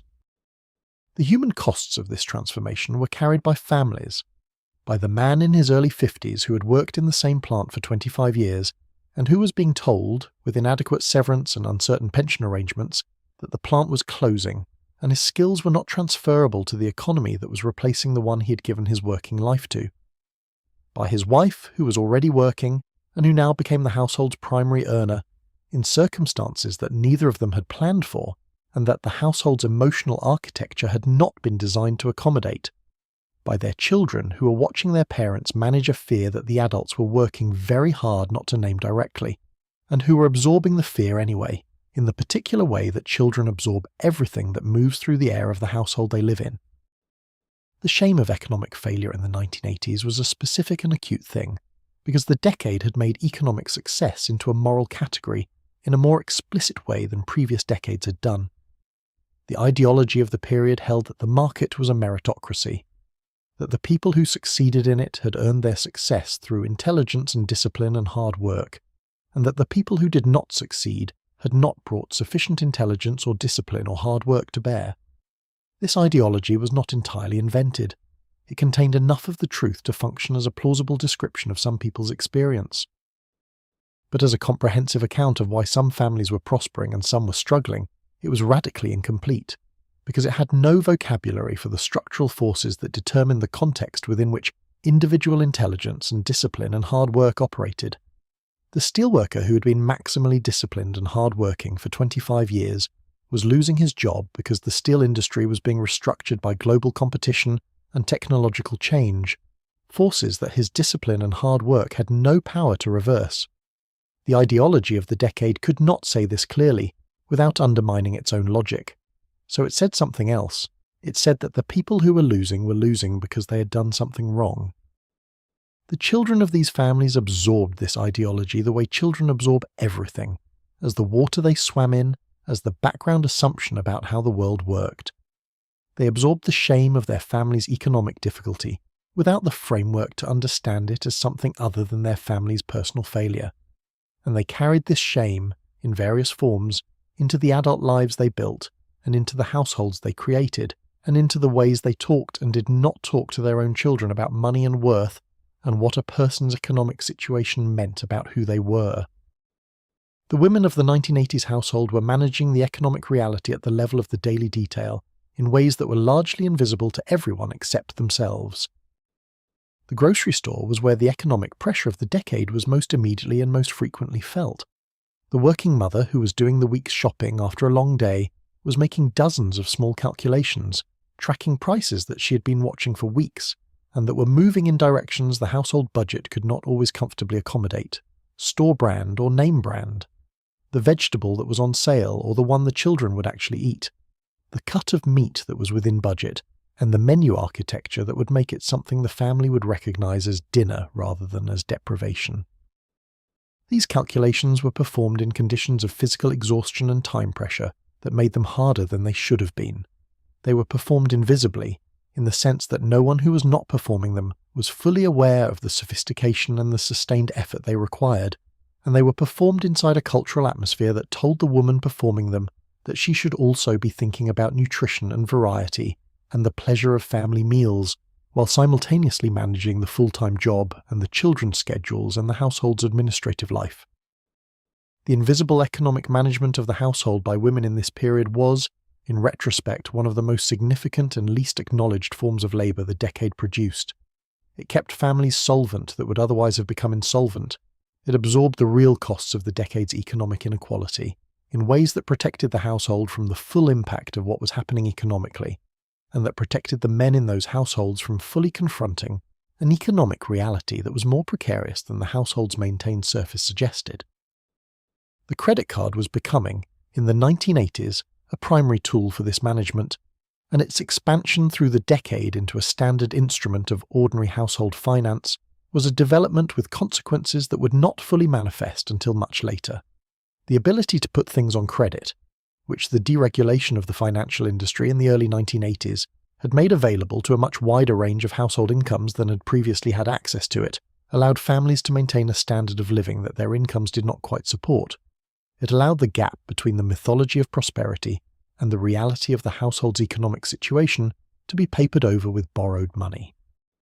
The children in these households were absorbing, without necessarily knowing the mechanism, that the family's lifestyle and the family's actual economic situation were not exactly the same thing.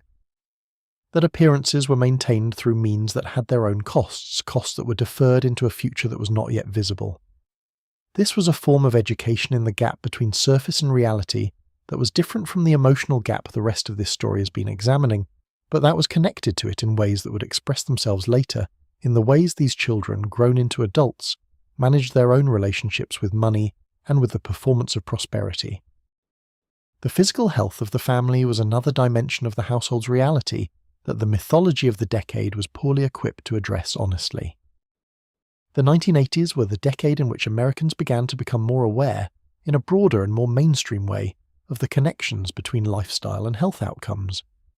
The fitness culture of the decade, which manifested in the aerobics classes and the running boom and the gym memberships and the specific aesthetic of the decade's body ideal, was partly a genuine response to emerging public health information about the benefits of regular exercise, and partly a continuation of the decade's general enthusiasm for visible self-improvement. But the fitness culture of the 1980s, like so many of the decade's cultural productions, was more accessible to some families than to others.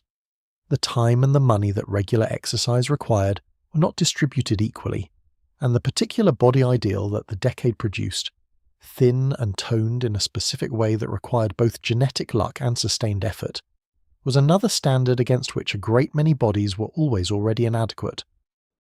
For women, the body standards of the 1980s were a specific and intensified form of the pressures that had always organized the relationship between feminine appearance and social worth, but they were amplified by the decade's visual culture, by the music videos and the advertisements and the specific aesthetic of the decade's celebrity culture, in ways that produced new kinds of distress in new kinds of numbers. Eating disorders, which had been recognized as a clinical category since the 1970s, became a more visible and more discussed phenomenon in the 1980s, in part because the decade's culture was producing conditions that made them more prevalent, and in part because the advocacy and the research that had been building were beginning to produce more public attention. The deaths of Karen Carpenter in 1983 and others brought the subject into mainstream media conversation in ways that had not previously occurred.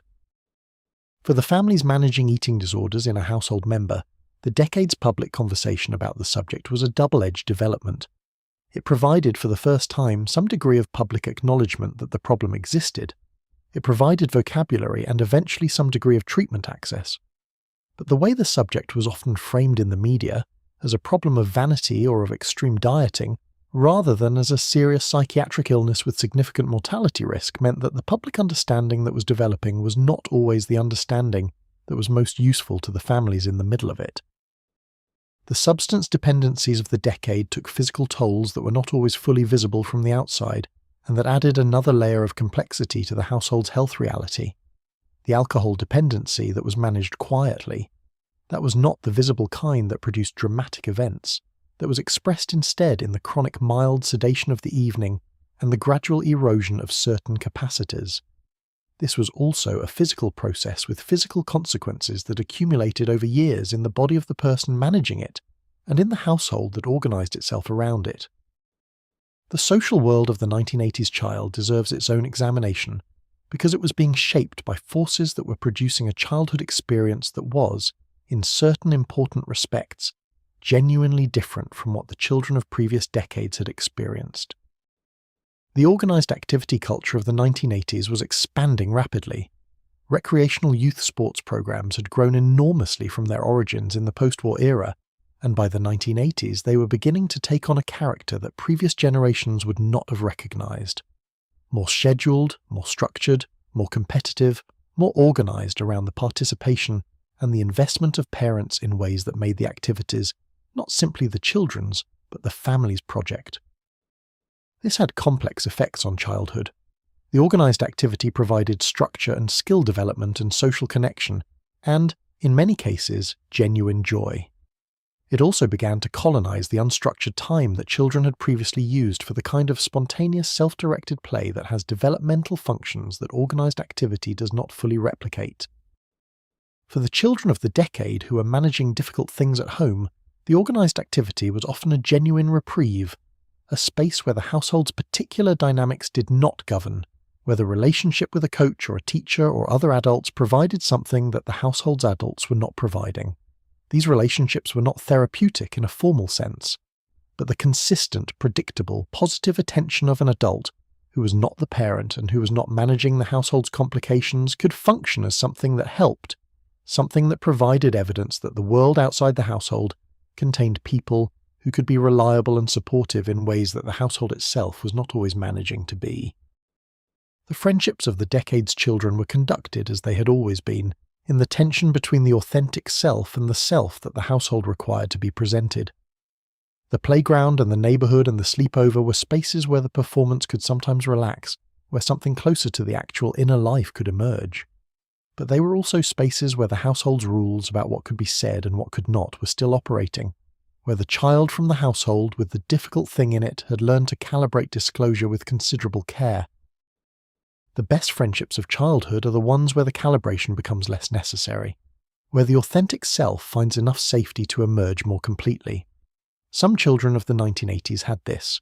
For others, the authentic self stayed so far behind the performance that even the closest friendships of childhood were conducted at a certain remove. A remove that felt normal because it had always been there, that only became visible in adulthood when the contrast of a different kind of intimacy made the distance of those early relationships retroactively clear. The adolescent years in the 1980s were shaped by a particular cultural current that requires some attention. The teenager as a cultural category had been invented, in its modern, commercial and social form, in the post-war era, and by the 1980s the youth culture that had grown around this invention was both more commercially developed and more explicitly polarized than it had been in previous decades. The polarization expressed itself in the distinction between the youth culture that the decade's commercial mainstream produced and celebrated, which was energetic and aspirational, and organized around the acquisition of the right clothes and the right music and the right social affiliations, and the youth cultures that existed in the spaces the mainstream did not reach, which were often darker, more questioning, more honest about the experiences that the mainstream's cheerfulness was papering over. The punk and post-punk culture that had emerged in the late 1970s was, by the 1980s, fragmenting into a range of subcultures whose relationship to the decade's dominant mythology ranged from ironic distance to explicit rejection. These subcultures, which existed in the margins of most communities but were present as a cultural option in most communities of any size, offered some teenagers, particularly those who are managing the kinds of household realities this story has been examining, a vocabulary for what they were experiencing that the mainstream culture did not provide. The music of these subcultures was not always optimistic. It was often explicitly not optimistic. It engaged with darkness and alienation and the specific misery of adolescence in ways that the decade's mainstream cultural productions did not. For teenagers who were living with darkness and alienation that had specific household causes, this was not simply teen angst or adolescent drama. It was recognition. The experience of hearing in music the acknowledgement of something you had been carrying alone was a form of witness, however imperfect and however far from therapeutic in any formal sense. The communities that formed around these subcultures were, for some teenagers, the first place they encountered other people who were managing things that the mainstream mythology could not accommodate. The first place where the performance could relax. The first place where certain truths could be said, at least obliquely, without the requirement of maintaining the face that the school and the church and the neighbourhood required. This is one of the functions that youth subcultures have always performed, though the decade's cultural conservatism often framed them as problems to be managed rather than as responses to conditions that deserved to be understood. The long aftermath of the 1980s, which stretched through the 1990s and into the 2000s and in some ways has not fully ended, was the period in which the generation that grew up in the decade began, in significant numbers, to examine what growing up there had actually meant for them. The therapy culture of the 1990s built on the foundation that had been laid in the 1980s and expanded it considerably. The vocabulary of trauma, which had been applied primarily to specific categories of extreme experience, began to be applied more broadly to the range of difficult childhood experiences that had produced lasting effects without necessarily involving the dramatic events that the earlier, narrower concept of trauma had required. The concept of developmental trauma, of the lasting effects of chronic stress and emotional neglect, and the particular kinds of harm that occur when childhood unfolds inside a household that cannot adequately meet a child's developmental needs, was being developed in the research literature and was slowly making its way into the clinical understanding of therapists who were working with the generation that the 1980s had produced. For the adults who were sitting in therapy rooms in the 1990s and 2000s, trying to understand why certain things were harder for them than they seemed to be for other people, the concept of developmental trauma was often the first framework that fully described what they were working with. Not a single event to be processed, but a pattern, a way of being shaped, an architecture of expectation and response that had been built in the household and that was still operating in the adult, organizing their perception of relationships and their behavior in them in ways that had become confusing because the original context was no longer present. The research on adverse childhood experiences that was published in the late 1990s, based on a massive study conducted by Kaiser Permanente and the Centers for Disease Control, provided a quantitative framework for understanding the long-term health consequences of childhood difficulty that was, in its scope and its findings, genuinely alarming. The study found strong and consistent correlations between a range of adverse childhood experiences, including household dysfunction of the kinds this story has been examining, and a wide range of adult health outcomes: cardiovascular disease, depression, substance abuse, autoimmune disorders, shortened lifespan. The mechanism proposed was that chronic activation of the stress response system in childhood, the sustained cortisol and adrenaline production that the body generates in response to ongoing threat, has lasting effects on the development and functioning of that system, effects that persist into adulthood, effects that show up not only in psychological functioning but in the body's physical systems, in the immune function and the cardiovascular health and the endocrine regulation that are all, it turns out, influenced by the history of how much stress the system has carried and for how long. The children of the 1980s who grew up in households characterized by the kinds of difficulty this story has examined were not only having psychological experiences, they were having physiological experiences. Their bodies were being shaped by the history of what they had been asked to manage, and the shaping was not metaphorical. It was biological, written into the functioning of systems that would go with them into their adult lives, and that would express themselves in ways that might not, for decades, be connected in anyone's mind to the households where they had been formed. This is a difficult truth. It is worth sitting with. Not in order to produce despair, but in order to produce understanding. Understanding of why the work of healing is more than a matter of changing one's thinking. Understanding of why the body needs to be part of the healing as well as the mind. Understanding of the full dimension of what it means to have grown up in conditions that exceeded the developing system's capacity to process without lasting effect. An understanding, perhaps most importantly, of why the interruption of these patterns across generations is not only a psychological and social good, but a biological one, in the most literal sense. The children who grow up in households where the stress is lower, where the adults are more available and more regulated and more capable of the attunement that children need, are growing up with different physiological histories, different baseline stress system functioning, different health trajectories. The stakes of the work of interruption in this light are higher than they might otherwise seem. They are not only about the emotional well-being of the individual, they are about the physical health of the next generation and of the generations after that. The generation that grew up in the 1980s and that undertook this work did so without always fully understanding its scope. They did it in the therapy rooms and in the support groups and in the conversations with partners and friends and siblings. They did it in the choices they made about how to parent their own children, choices that were sometimes explicitly conscious, and sometimes the expression of values that had been built slowly and without fanfare in the years of working through what they had inherited. They did not do it perfectly. Nobody does this work perfectly. There is no generation that has fully interrupted every pattern it inherited, no family that has completely stopped the transmission of difficulty from one cohort to the next. The work is cumulative and partial and ongoing, and it is done by imperfect people in imperfect circumstances, which is the only kind of people and circumstances that exist. But the doing of it matters. The imperfect doing of it matters. The generation that sits with its own children and tries to listen more carefully than it was listened to, that tries to say the things it never heard said, that tries to create in its own household a slightly more adequate version of what a household can be for the people inside it, is doing something that has value even when the doing is incomplete. This is what history makes possible.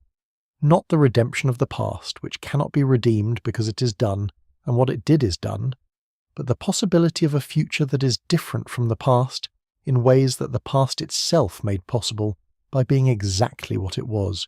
The generation that suffered what it suffered in the 1980s household learned, from the suffering, what mattered, what human beings actually need from the people who are responsible for them, what the absence of those things does to the people who grow up without them, and what the presence of those things makes possible in a life. That knowledge is not nothing. It is in fact one of the most important kinds of knowledge that a generation can carry forward. The knowledge of what it costs when the things that matter most are missing. The knowledge of what it means to a child to be seen clearly, to be held consistently, to be given the words for what they are feeling and the permission to feel it, to grow up in a household where the gap between the public face and the private reality is small enough that the child does not have to manage it as their primary occupation. This is the knowledge the 1980s generation has in many cases passed to its children, not as a story about what went wrong necessarily, but as a lived commitment to something different, enacted in the ordinary daily choices of how to be a parent, how to be a partner, how to be in a household with other people who are depending on you to show up in ways that are adequate to what they need. The children of those children are growing up now. They're growing up in households that are, in many cases, genuinely different from the households this story has been about.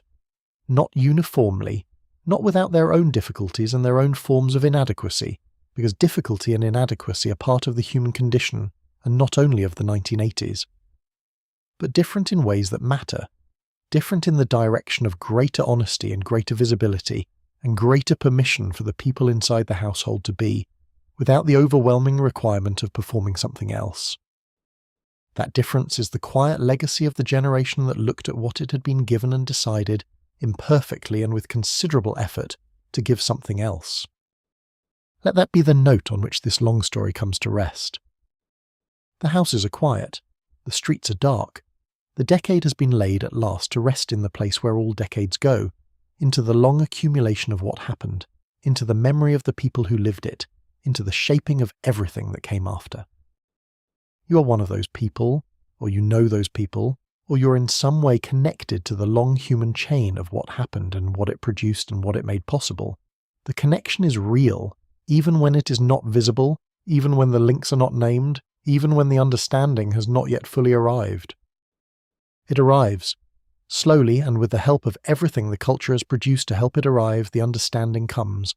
Not complete, not final, but enough. Enough to make the next generation's household slightly more adequate than the one before it. Enough to make the silence slightly less total. Enough to make the seeing slightly clearer. That is enough. That is, in fact, more than enough. It is the work of the species done one household at a time, in the ordinary and unremarkable and irreplaceable decisions of people who are trying to love each other well. Rest now. The story's done for tonight. Sleep well. There is a particular dimension of the 1980s family story that tends to get compressed into a single image, the image of the crack house in the urban neighborhood, the image that the decade's media produced most visibly when it addressed the question of drugs and family.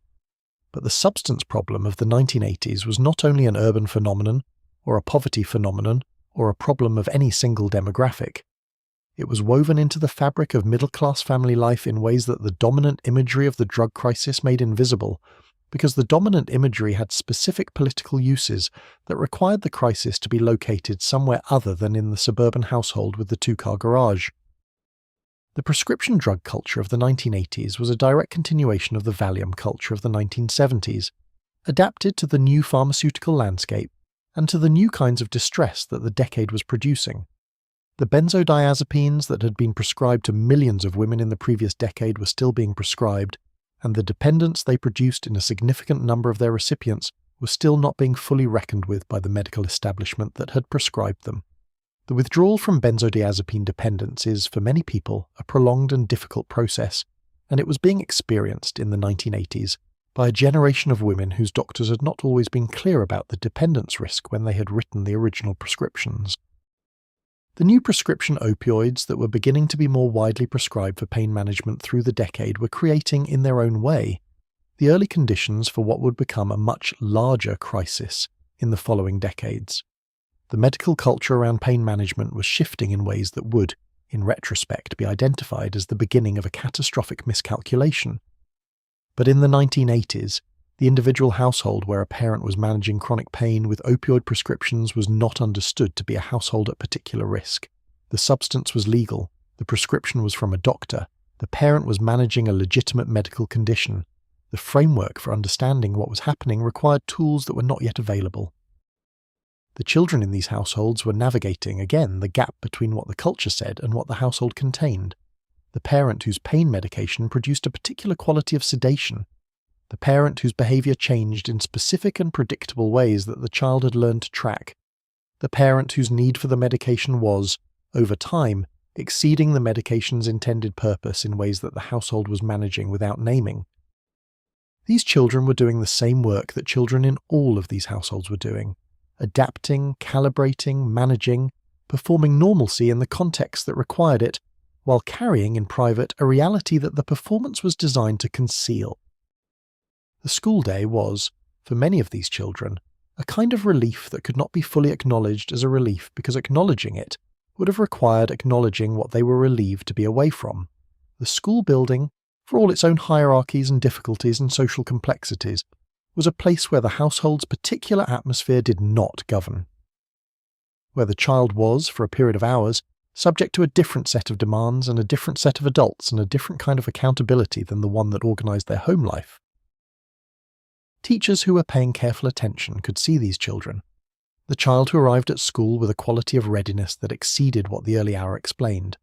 The child who completed work with a speed and self-sufficiency that suggested extensive practice in managing things independently.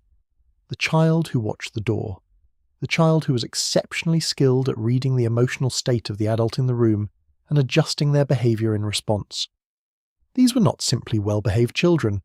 They were children who had developed a particular set of skills in response to a particular kind of environment, and the skills themselves were evidence of what the environment had been. What teachers were supposed to do with this evidence was, throughout the decade, inconsistently supported by the institutional frameworks they were operating within. Mandatory reporting was a legal requirement, but the cultural understanding of what constituted reportable harm was still significantly shaped by the mythology of what family was supposed to look like, which meant that a great deal of what was actually harming children fell below the threshold of what the reporting requirement was understood to cover. The guidance counsellor, where one existed and was accessible, provided a somewhat different kind of contact point. The guidance counsellor was positioned, at least nominally, as someone who attended to the child's overall well-being rather than simply their academic performance, and in schools where the counsellor had the time and the training to actually perform this function, they could be a meaningful presence in the life of a child who needed one. But the guidance counsellor was also, in the 1980s, a position that was being squeezed by the competing demands of an increasingly test and performance-oriented school culture. The time that counselling required, the slow and patient attention that a child in difficulty needed, was not always available within the institutional structure of the decade's school, and the training that counsellors had received was not always adequate to the complexity of what the children they were working with were carrying. The medical system's encounter with the family was another site where what was happening inside households could have become visible, and sometimes did, and more often did not. The paediatrician's office was a regular point of contact between families and the outside world for the children who had access to regular medical care, which was not all children, but which was a significant portion of the middle-class families this story has primarily been examining. The paediatric visit in the hands of a physician who was asking the right questions and paying attention to what they were seeing beyond the presenting complaint could be an occasion where something of the household's reality became visible. But paediatricians in the 1980s were not, in any systematic way, being trained to identify domestic violence or parental substance abuse, or the behavioural markers of household dysfunction. They were being trained to address the physical health of their young patients, and the mental health dimension of those patients' lives was understood as a specialty referral, not as a primary care concern. The siloing of physical and mental health that characterized American medicine more broadly expressed itself, at the pediatric level, in a set of practices that could miss a great deal of what was actually shaping the child's health and development. The physical markers of abuse that were being documented in the medical literature of the period were becoming better understood, and the protocols for identifying and reporting them were improving. A child who presented with injuries consistent with physical abuse was more likely, in the 1980s than in the 1970s, to be identified as such and for the appropriate action to be taken. But the subtler markers of a household that was damaging a child in less visible ways were still not part of the systematic clinical attention. The religious communities of the decade were, for many families, the primary institutional affiliation outside the immediate neighbourhood and the school. The church or the synagogue or the mosque or the temple provided at its best a genuine community of care and mutual support that could function as an extended family for people who were far from their families of origin, as so many Americans were by the 1980s. It provided ritual and meaning and the experience of belonging to something larger than the household.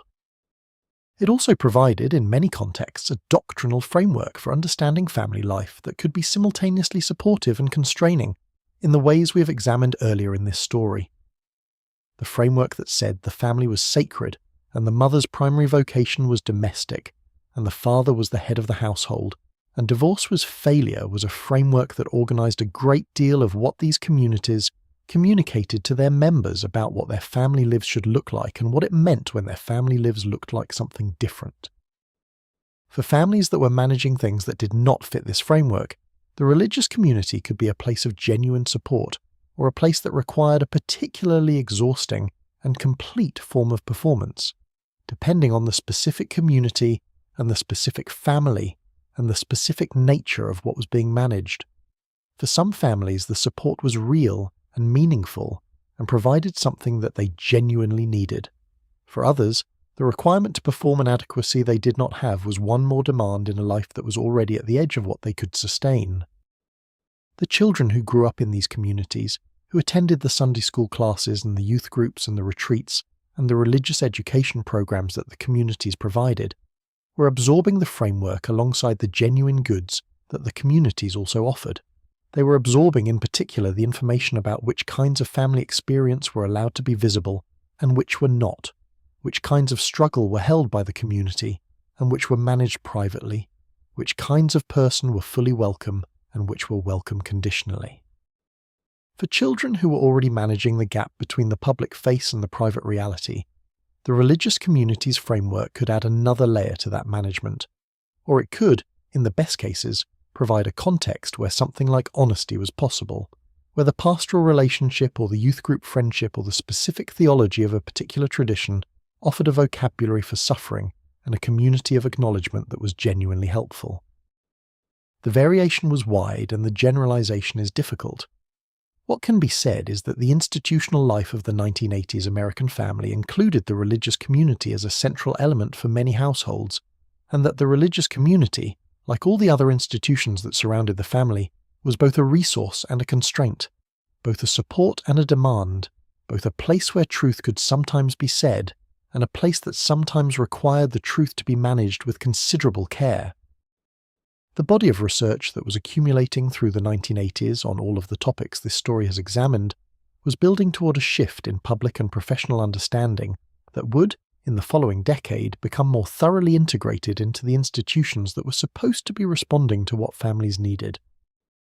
The research on the long-term effects of childhood adversity, the research on the neurological effects of early stress, the research on the effectiveness of different therapeutic approaches to trauma, the research on the prevalence of domestic violence and child abuse and the inadequacy of the institutional response to them, the research on the specific developmental needs of children and on the consequences for those children when those needs went unmet.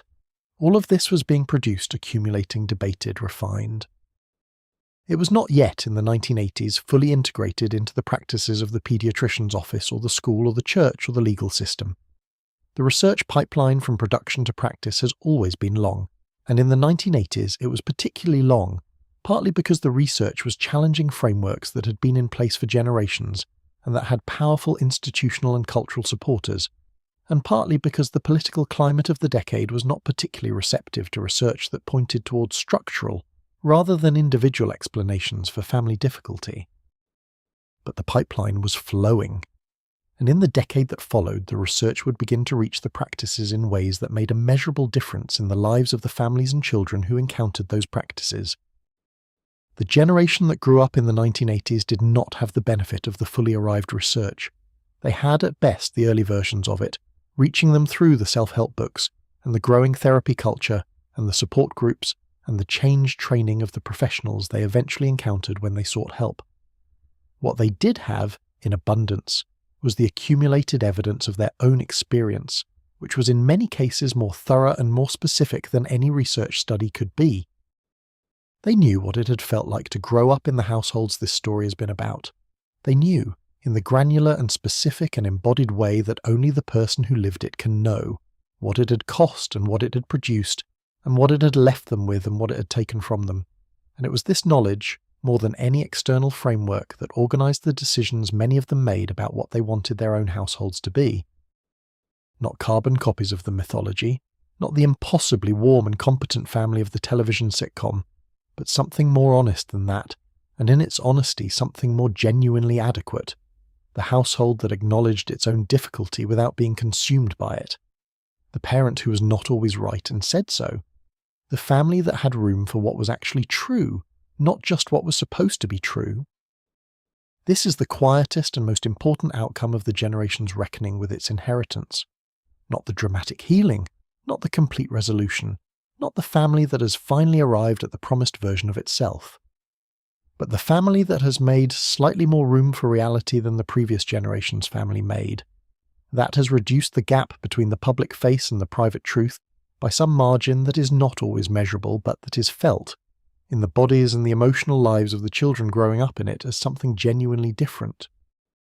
The difference accumulates, across generations, across decades, across the long, slow work of human beings trying to be in households with each other in ways that are adequate to what they need. The difference accumulates into something that the mythology never promised, because the mythology was not in the business of promising real things, only aspirational ones. What the difference accumulates into is a life, a real life, with its real difficulty and its real beauty and its real capacity, for the kind of love that does not require the performance to be maintained at all costs. That is what the work produces. That is what the generation that examined its inheritance and decided to interrupt its patterns has given, in the households they built, to the people who grew up in those households. It is enough. It is more than enough. It is in the end everything that matters. Rest now. Let the decade go. Let the houses settle into the quiet that all houses eventually settle into, when the day is done and the people inside them have finally allowed themselves to stop. The story has been told. Sleep well. The media landscape of the 1980s household was undergoing a transformation that had no precedent in the history of American domestic life, and understanding this transformation is essential to understanding how the mythology of the decade was produced and maintained, and why it was so difficult for the families living inside it to see the gap between what they were being shown and what they were actually living. The cable television revolution of the 1980s fundamentally altered the relationship between the household and the screen. Before cable, the television that American families watched was organized around a small number of broadcast networks whose programming was designed to reach the broadest possible audience. The family that sat down together to watch television in the 1970s was watching the same thing that most other American families were watching, which produced a shared cultural reference that had its own social cohesion. Cable changed this by multiplying the channels and specializing the content and making it possible for each member of the household to consume media that was specifically tailored to their interests and demographics. This sounds like pure freedom, and sometimes was. But it also began the fragmentation of the shared media experience that had, for better and worse, given American families a common set of images and stories and reference points through the previous decades. For the family mythology, this fragmentation had a specific effect. The narrow broadcast era had produced the family sitcom as a genre specifically designed to reach the whole household at once, which meant that the mythology it produced was necessarily inclusive in certain ways, had to appeal to parents and children and grandparents simultaneously, had to produce a version of family that was broad enough to be recognizable to a vast range of American households. Cable's specialization allowed the mythology to become more targeted, more demographically specific, more designed for the aspirational self-image of a particular audience segment rather than for the broadest possible recognition. The MTV that launched in 1981 was, in its own way, a mythology machine for the youth market, producing images of a particular kind of youth experience, energetic and beautiful and organized around music and style, and the particular social currency of the decade that was as aspirational and as removed from the actual texture of most teenagers' lives as the sitcom family was from the actual texture of most families' domestic experience. For teenagers who are managing the kinds of household realities this story has been examining, MTV offered something that the sitcom family did not. A world that was entirely separate from the domestic, that made no claims about what family was supposed to look like. That was about something else entirely. The appeal of this was not only aesthetic, it was the appeal of a space that was, for a few hours, not about the household at all. The personal computer entered the American household during the 1980s in its first consumer-accessible form. The Apple II and then the Macintosh, the IBM PC and its clones, The Commodore 64 and the Atari home computers, these were the first generation of computing devices that were marketed directly to families and that were understood by the families who acquired them as investments in their children's future. The household with a personal computer in the 1980s was, in the cultural mythology of the decade, a household that was serious about education, serious about the future, serious about equipping its children for the economy that was coming. The computer was aspirational in a specific way that connected it to the decade's more general enthusiasm for technological progress as a solution to human problems. For the children who had access to these machines, they provided something that the decade's other domestic technologies did not, a space for self-directed activity that was not simply passive consumption. The child who taught themselves to write simple programs, who spent hours exploring the capabilities of the machine, who used it as a tool for creative expression of various kinds, was engaging with something that developed real cognitive capacities in ways that the television could not. But the computer was also, for some children, the first technology that enabled a kind of productive solitary absorption that the household's difficulty made particularly appealing. The child who could disappear for hours into the world of the screen, engaged in something that looked productive and educational, and therefore was not questioned, was engaging in a form of refuge that was genuinely available in the decade in ways that it had not been before. The combination of the VCR and the cable television and the personal computer was, by the late 1980s, beginning to produce a childhood experience that was more mediated by screens and more characterized by individual rather than collective consumption than anything that had preceded it. This was not the fully screen-saturated childhood of the smartphone era. The devices were still large and relatively fixed, and their use was still somewhat public within the household. But the trajectory was established, and the direction it was pointing toward was already reshaping what it meant to spend time at home. For families whose home life was difficult, the proliferation of screen options was, in a complex way, a mixed development. The screen offered refuge and distraction, and something that could absorb a child's attention during the hours when absorption was what was most needed. But it also reduced the social contact that might have produced recognition, the conversation with another person in which the authentic self might have found the witness it needed. This is a tension that the culture of the decade could not clearly see, because the culture of the decade was invested in technology as unambiguous progress. The question of what was being lost as screens became more present was not a question the decade was equipped to ask clearly, because asking it would have required a kind of reflection on the costs of progress that the decade's dominant values did not encourage.